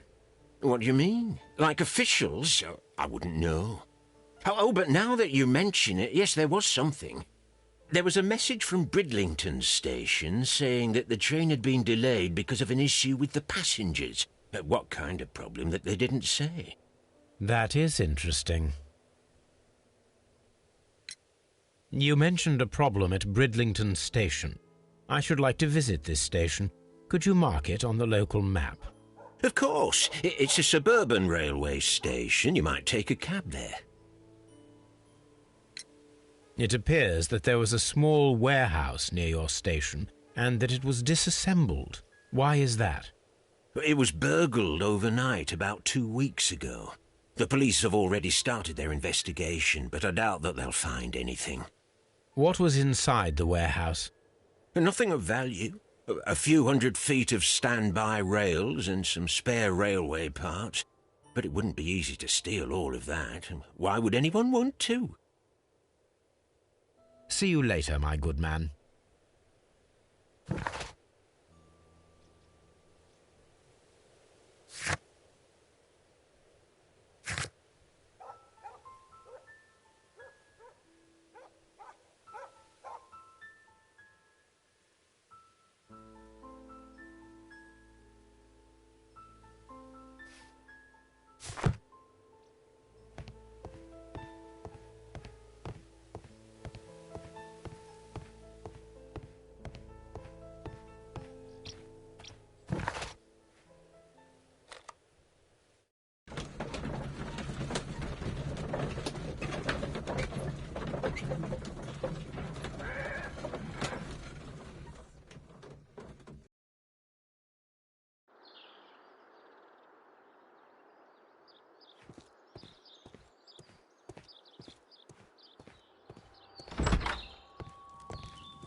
The insurance policy for Robinson's machine.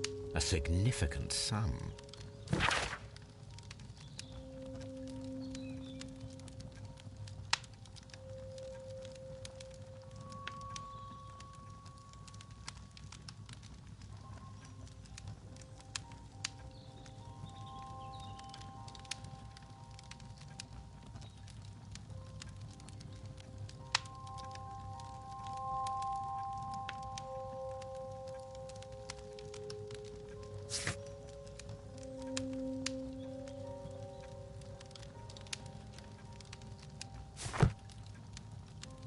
telegraph.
Railway post bags.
Good day to you, sir.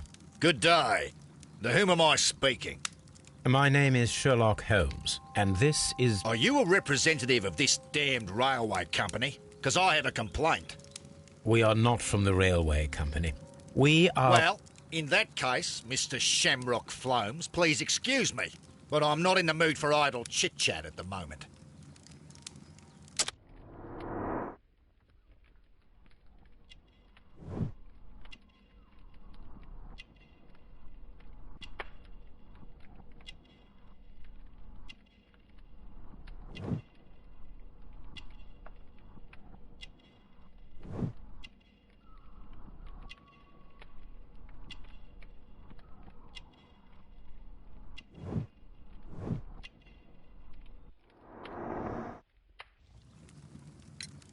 You must be Mr. Robinson, is that correct? Yes. I am leading the investigation of the disappearing train. It would help if you could answer my questions. Ah, well, all right. I have nothing to hide. I presume it was you who placed the order for the special wagon. Yes. It was to transport my valuable prototype safely to London. My prototype is a revolutionary device. It is capable of producing electricity. I'm a businessman and an engineer. I had already found several potential customers for my invention, but I was very optimistic about the directors' board who were travelling on the train last night. You mentioned a directors' board. Which company do they own? The Chilean Barcazas Company. I had made an appointment with them. Now they are lost, along with the train and my prototype. What do you know about the Barcazas Company? It's a large South American company. They showed a great deal of interest in my prototype, and they seemed wealthy enough to do business with. This revolutionary machine of yours, was it very valuable? For God's sake, sir, it is priceless. It could change the world we live in, and yet I was selling it for almost nothing. I am a humanitarian, you see. I do not know if I will ever be able to get over this disaster. I cannot believe that it disappeared with that damned train. Mr. Robinson, could you please clarify? Were you travelling alongside your prototype? Yes, I was. But I had to step off the train. And all because of this stupid station master.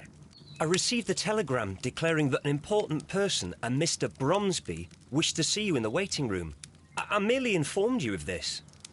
Mr. Bromsby is a wealthy gentleman. His interest in my invention was truly unexpected. So yes, of course, I agreed to see him. Unfortunately, he wasn't there. I thought perhaps he might have been delayed, so I chose to wait a while. But despite my requests, the train left the station without me. Absolutely unacceptable. The timetable is strict. We cannot wait any longer. The regulations require the train to be on time. You are an idiot. You will pay for it. I will sue you. According to this document, you have insurance for your prototype. Oh, thank God. Where did you find it? Near the telegraph station. I must have lost it when I tried to send a message, which I was prevented from doing. I apologise for that, but regulations state that public access to the telegraph is strictly prohibited. Upon my word, you keep on digging that hole of yours. You have no idea who I am. I see that you kept your gripsack with you. Why don't you leave it in the luggage room? I've had other things to think about. I lost my prototype, and this idiot station master just stands here doing nothing to help. Oh, but... Well, that won't do at all. Station master, I believe that the regulations state that any passenger luggage should be taken to the luggage room. I'll do it right away, sir. Sorry, sir. This Robinson is quite a character. We should learn more about him.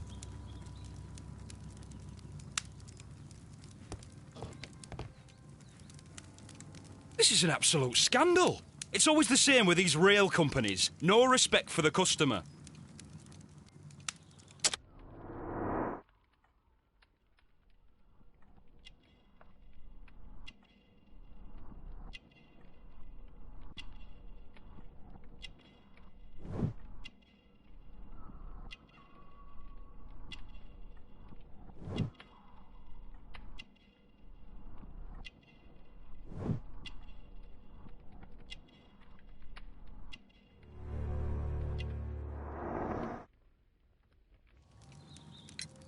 Please calm down, sir.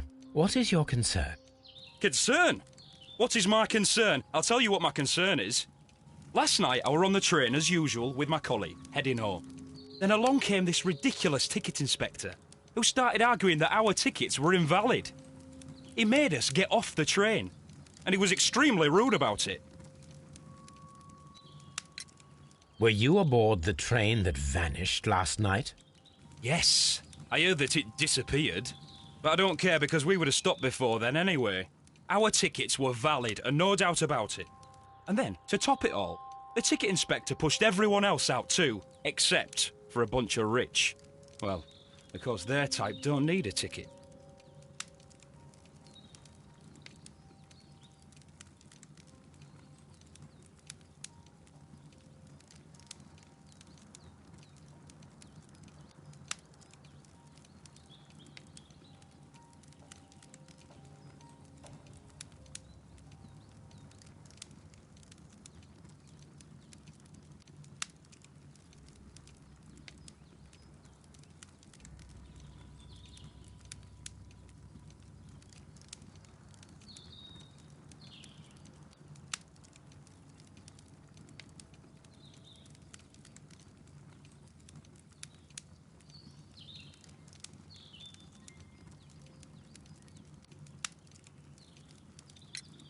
Can you recall anything more specific about this fortunate group?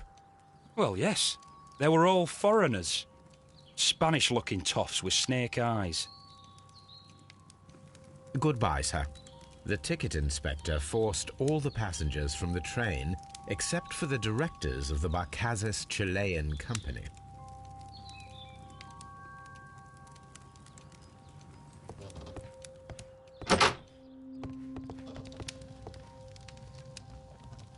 Good day to you, gentlemen. How may I help you? Good day to you, sir.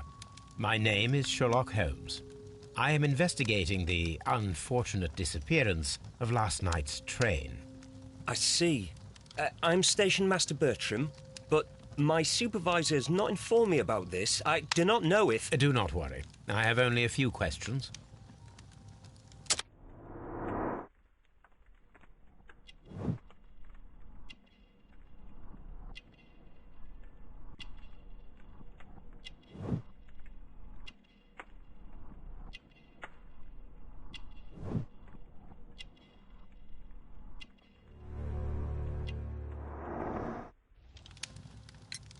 Station Master Everett from Evesham told us that you reported a problem with some passengers last night. Indeed. This train is a regular line for those who work at Nottingham. But yesterday, everyone was asked to get off the train here at my station.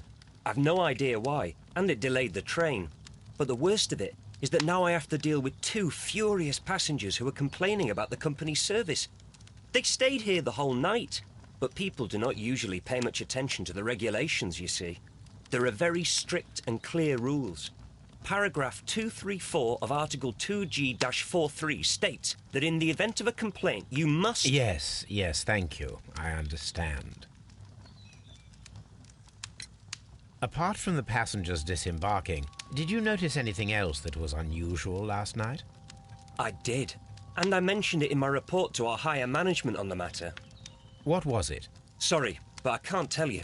The station master's reports are confidential. Confidential, you say? How long have you been working here? I've worked here long enough to be quite capable of managing a railway station.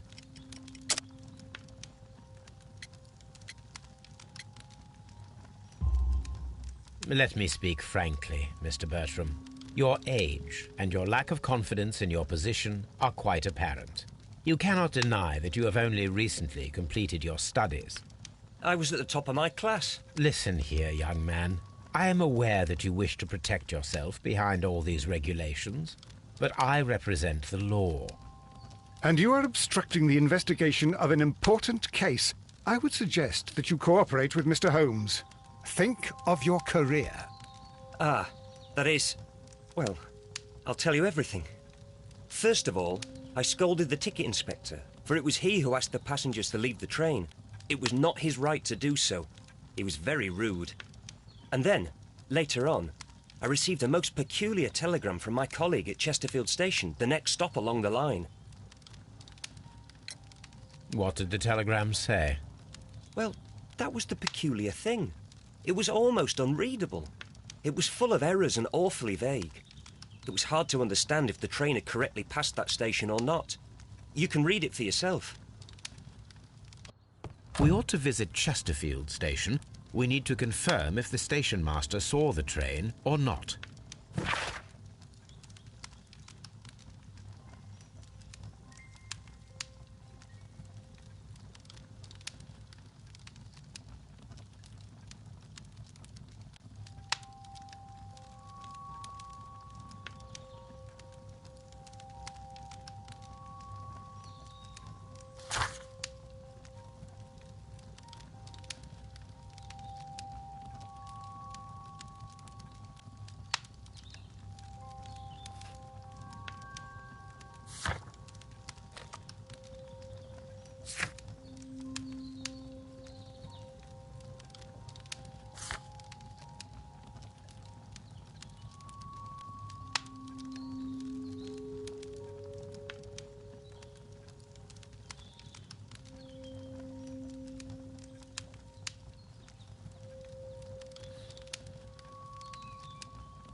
This bin is full of empty bottles.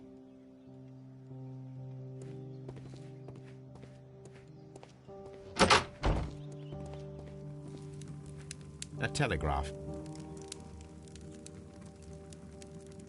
I had thought that all station masters knew the Morse code, but apparently not.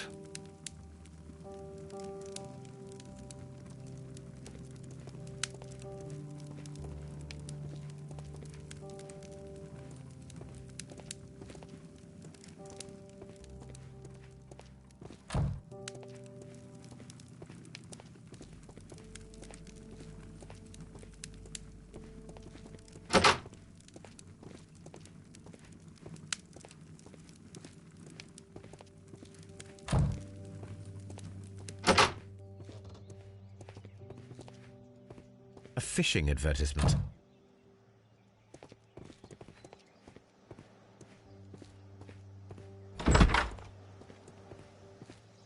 Locked.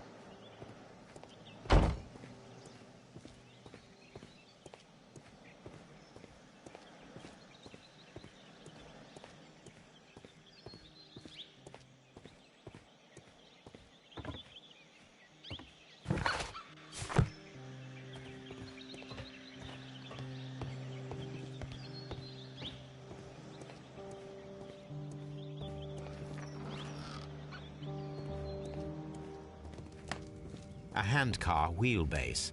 Interesting. It appears that elements of the same construction were scattered everywhere. Watson, please tell me, do you believe in magic? Of course not, Holmes. Then you are of the opinion that a train cannot simply disappear? Well, we both know that that is obvious. Why are you asking such peculiar questions?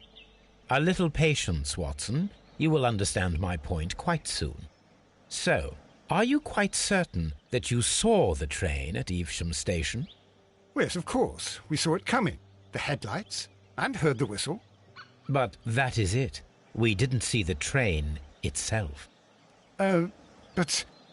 Oh, Holmes, I'm a little confused.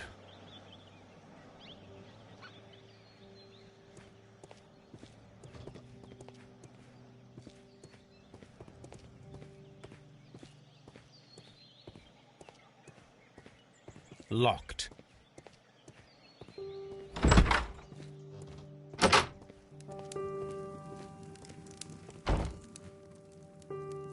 How could he fall asleep at work like this? Excuse me, sir. Wake up. Ah, his breath. He must have swallowed half a distillery. And that explains the how. By his sleeping off the alcohol, you mean? Wake up, please, sir. Huh? What? The 18-hour 72 train has arrived? Good day to you.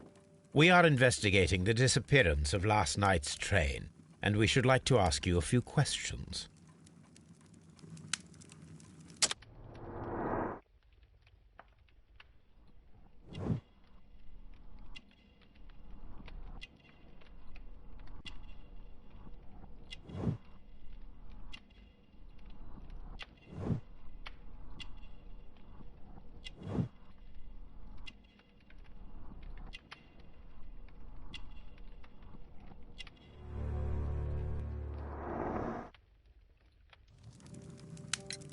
Were there any passengers who got off that particular train at your station last night?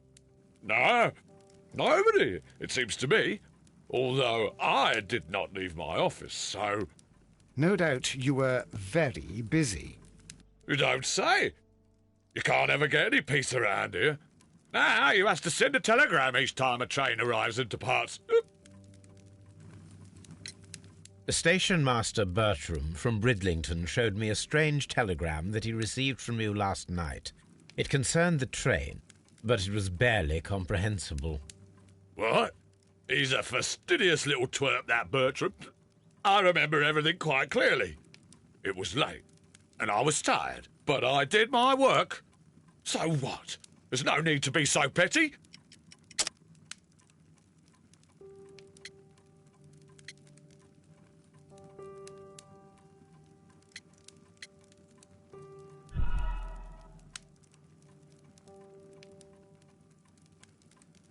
Station Master Bertram from Bridlington showed me a strange telegram that he received from you last night. It concerned the train, but it was barely comprehensible. What? He's a fastidious little twerp, that Bertram. I remember everything quite clearly. It was late, and I was tired, but I did my work. So what? There's no need to be so petty.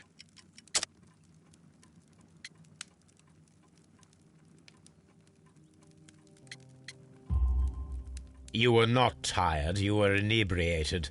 Tell me the truth now, or I shall not hesitate to document your state in my report. My friend means that you will end up by being sacked from your position. All right. So I was drunk. I don't remember all of yesterday, to be truthful to you. Please don't go harsh on me. Holmes, this man has consumed a considerable amount of alcohol. He's not entirely helpless yet, but... It will not be long before he is. Obviously, his testimony cannot be trusted.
I should use the appropriate object here.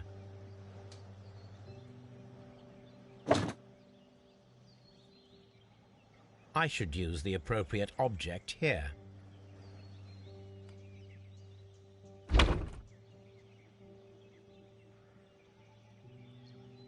I should use...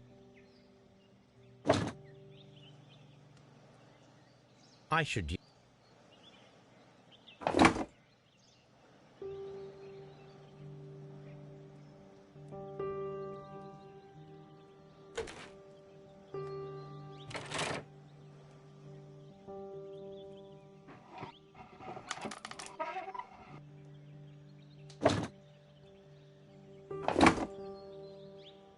I should use the appropriate object here.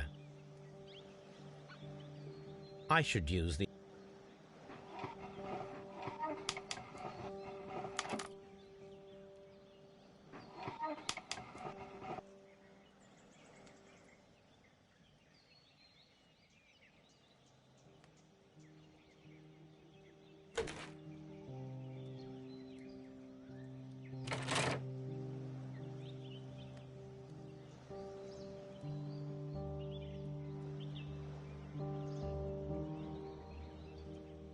I should use...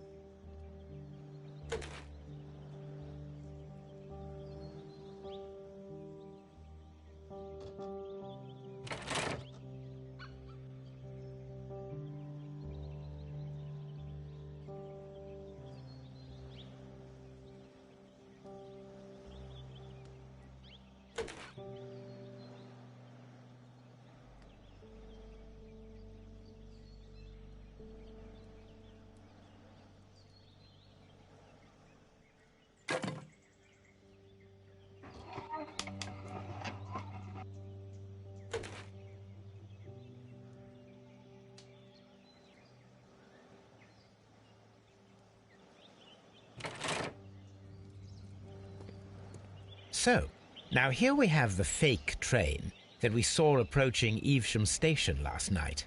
Doesn't look much like a train to me. Be patient, Watson. I haven't finished yet. Try using your imagination. Our train requires only a headlight and a steam whistle.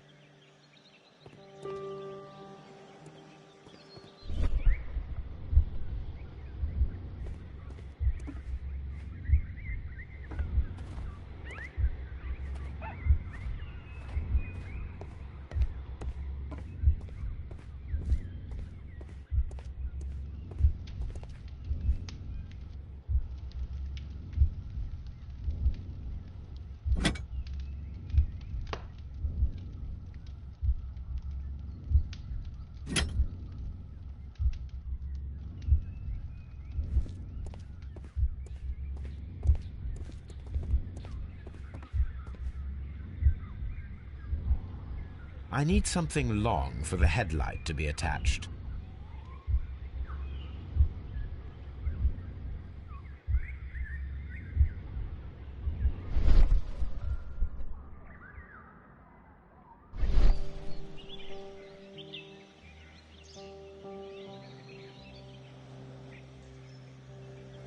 I need something long for the headlight to be attached.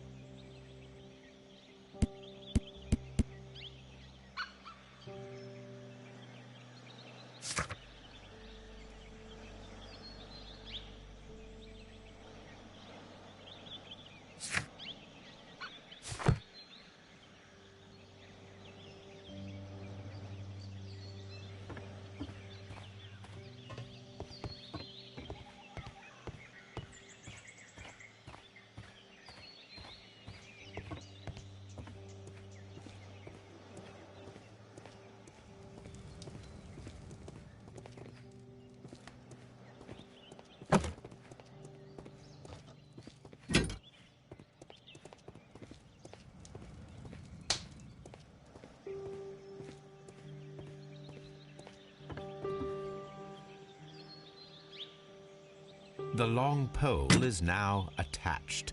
It will allow us to connect the headlight. The headlight is attached. The steam whistle is now connected. Holmes, what can we do to make the steam whistle work? It is elementary, my dear Watson. We shall need a fire extinguisher. The fire extinguisher.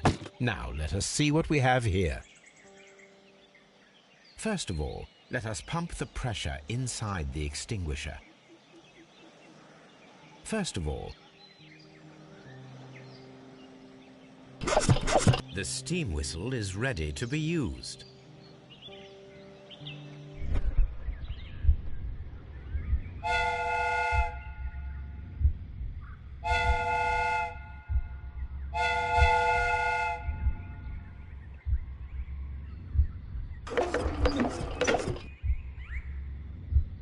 Watson, I do believe that we have created an exact replica of the train that vanished in front of us last night.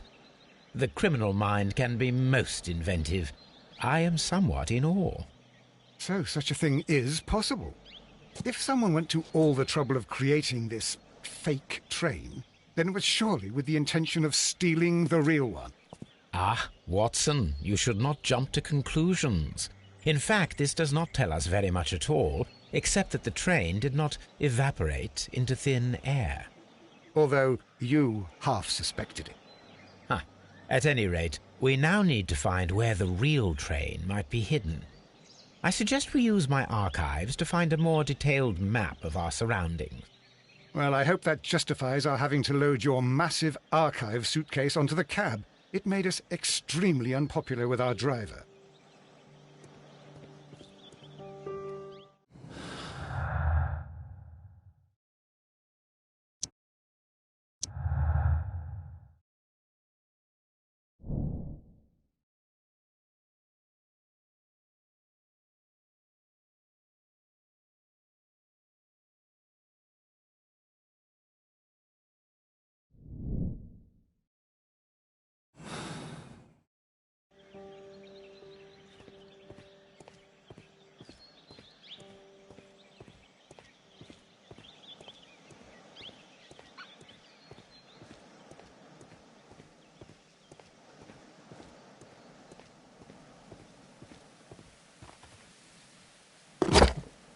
Now we have two maps.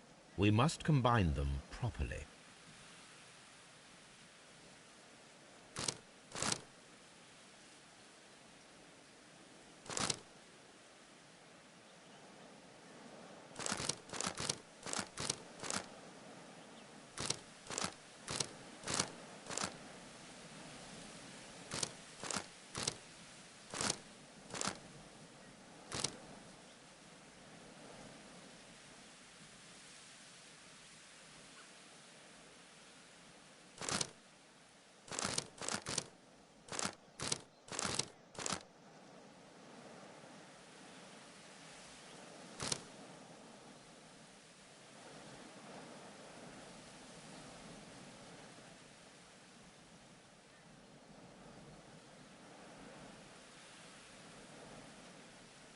Here it is.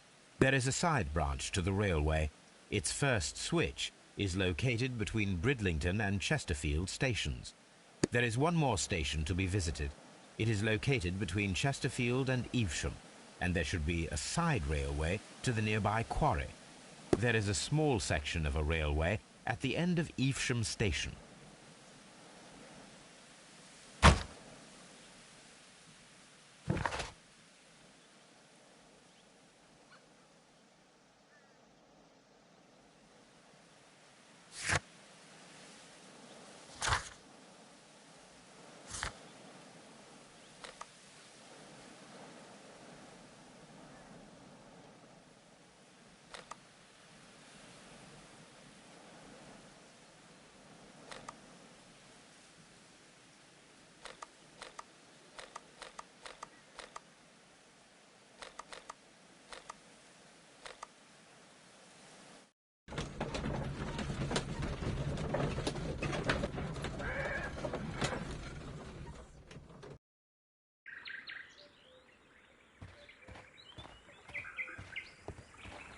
The switch is rusted, but it still works.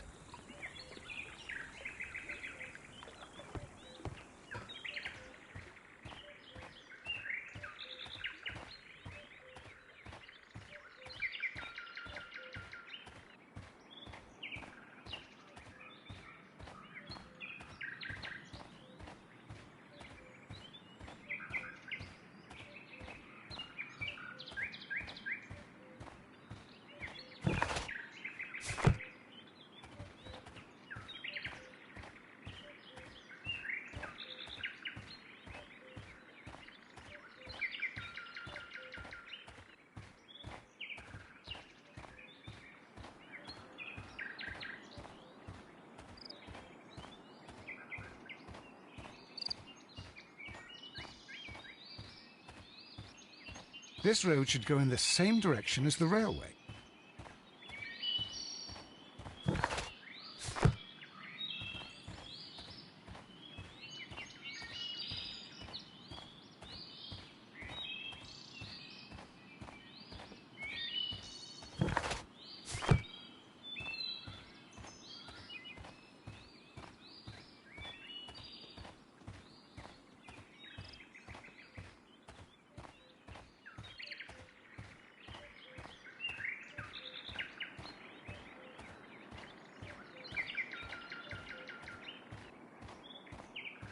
Mines.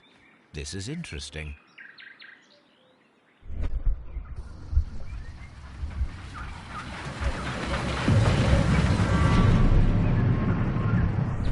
It would be quite possible for someone to redirect the train towards the mines.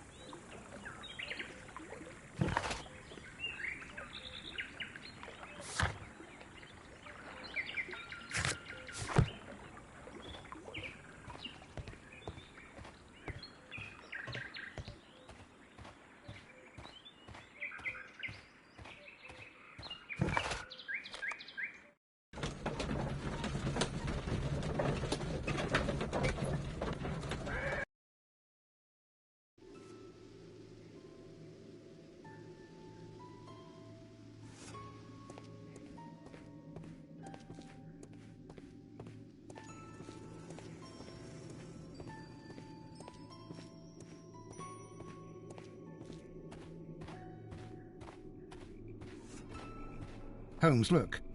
There's a flooded area over here.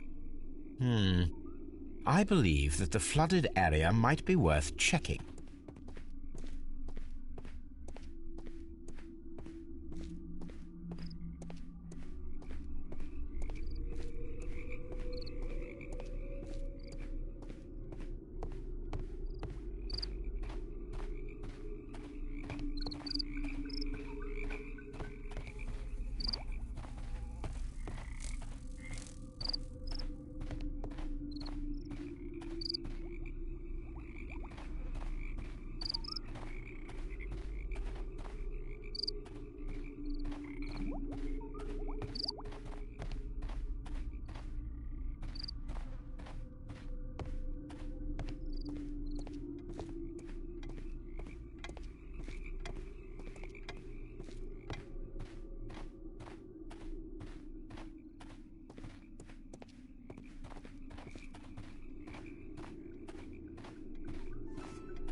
A funny character. He looks anxious. And he is not an Englishman.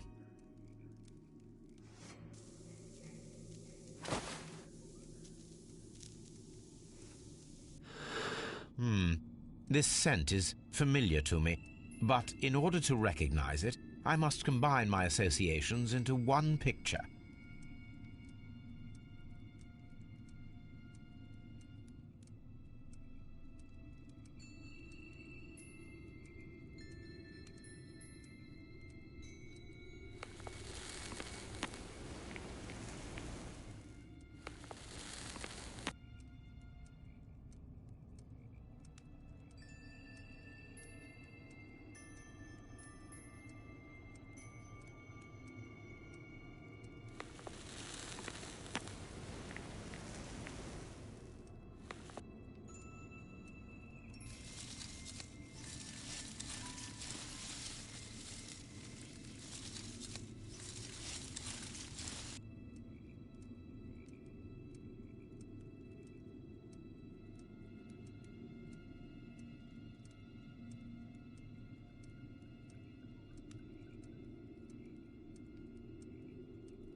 A greenish-brown cigar with a strong aroma, a hint of peppermint. Ricardo. You already know the name of this man? Holmes, you amaze me. No, Watson, I refer to the cigar. It is a Ricardo Turrent, a Mexican cigar of an excellent quality. Quite an expensive one, too.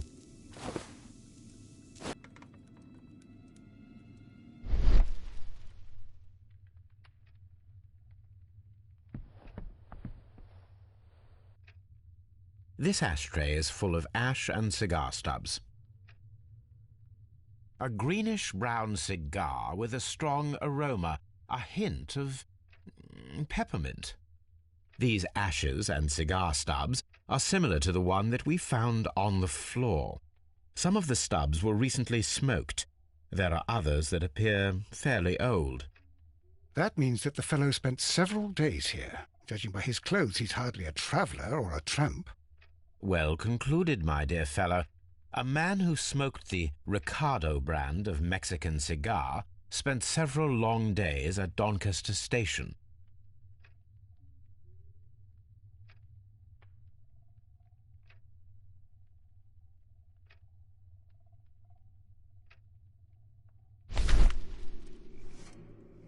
Apparently, there was a conflict between the Mexicans and the Chileans. This ashtray is full of ash and cigar stubs.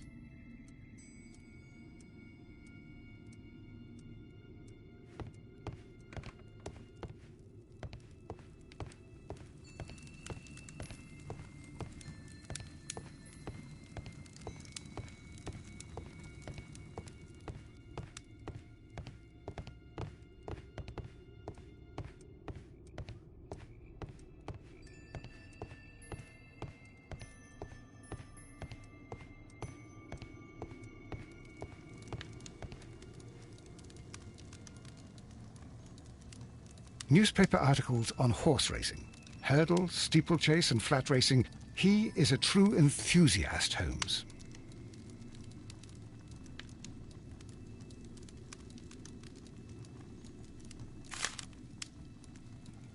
Betting slips for horse racing.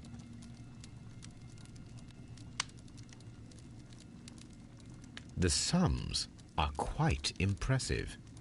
It can be an expensive vice. This man had probably used all his savings.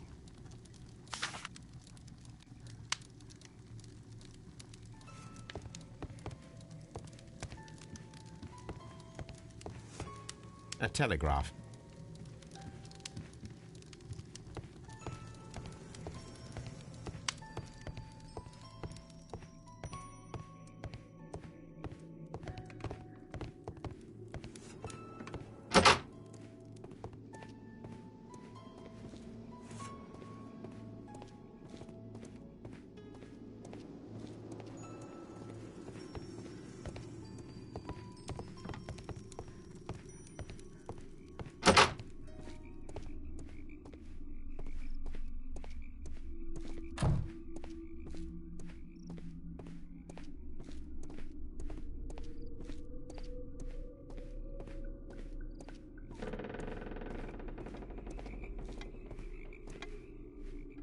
Good day to you, sir. My name is Sherlock Holmes, and this is Dr. John Watson. We are investigating the case of the vanished train. Is that so? Well, good day, gentlemen. I am Mr. Duff, the station master of this station. I'll be happy to help you in any way I can, but there's not much that I can tell you about last night.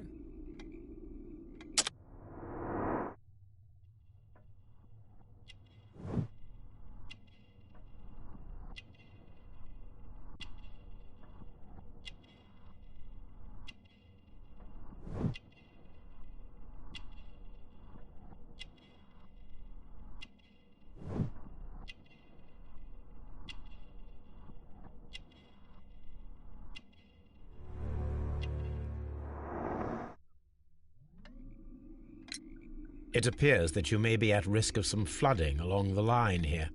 You mean that the whole bloody lake is at our feet? Quite so. But it is strange, because according to my map, there should be a quarry here, and behind that, the lake.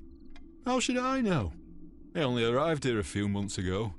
And where did you work before that? I was working in Nottingham, but I asked for a quieter place, so they transferred me here. life is cheaper. I can't really complain. Did any passengers leave or board the train last night? No. I saw no one as usual. I reported the train's passage by telegraph. Just the same as all the other nights. I observe that you are a gambling man, Mr. Duff. You had hoped that your relocation to this small town might have helped ease your addiction, but it was not to be. I beg your pardon? Addiction to what? We found a number of horse racing tickets inside your office. Well, well, we all have our weaknesses. An expensive obsession, surely, for a station master. It is none of your business. I occasionally attend the races with my colleagues. And anyway, that's my private life. There was a gentleman of Mexican origin, I believe, in the waiting room. Did you notice him? What? A Mexican? Here in the back of beyond? Are you quite sure about that? Goodbye, sir. It is obvious that we cannot inspect the quarry. Instead, we can check the beach area around the flooded lake.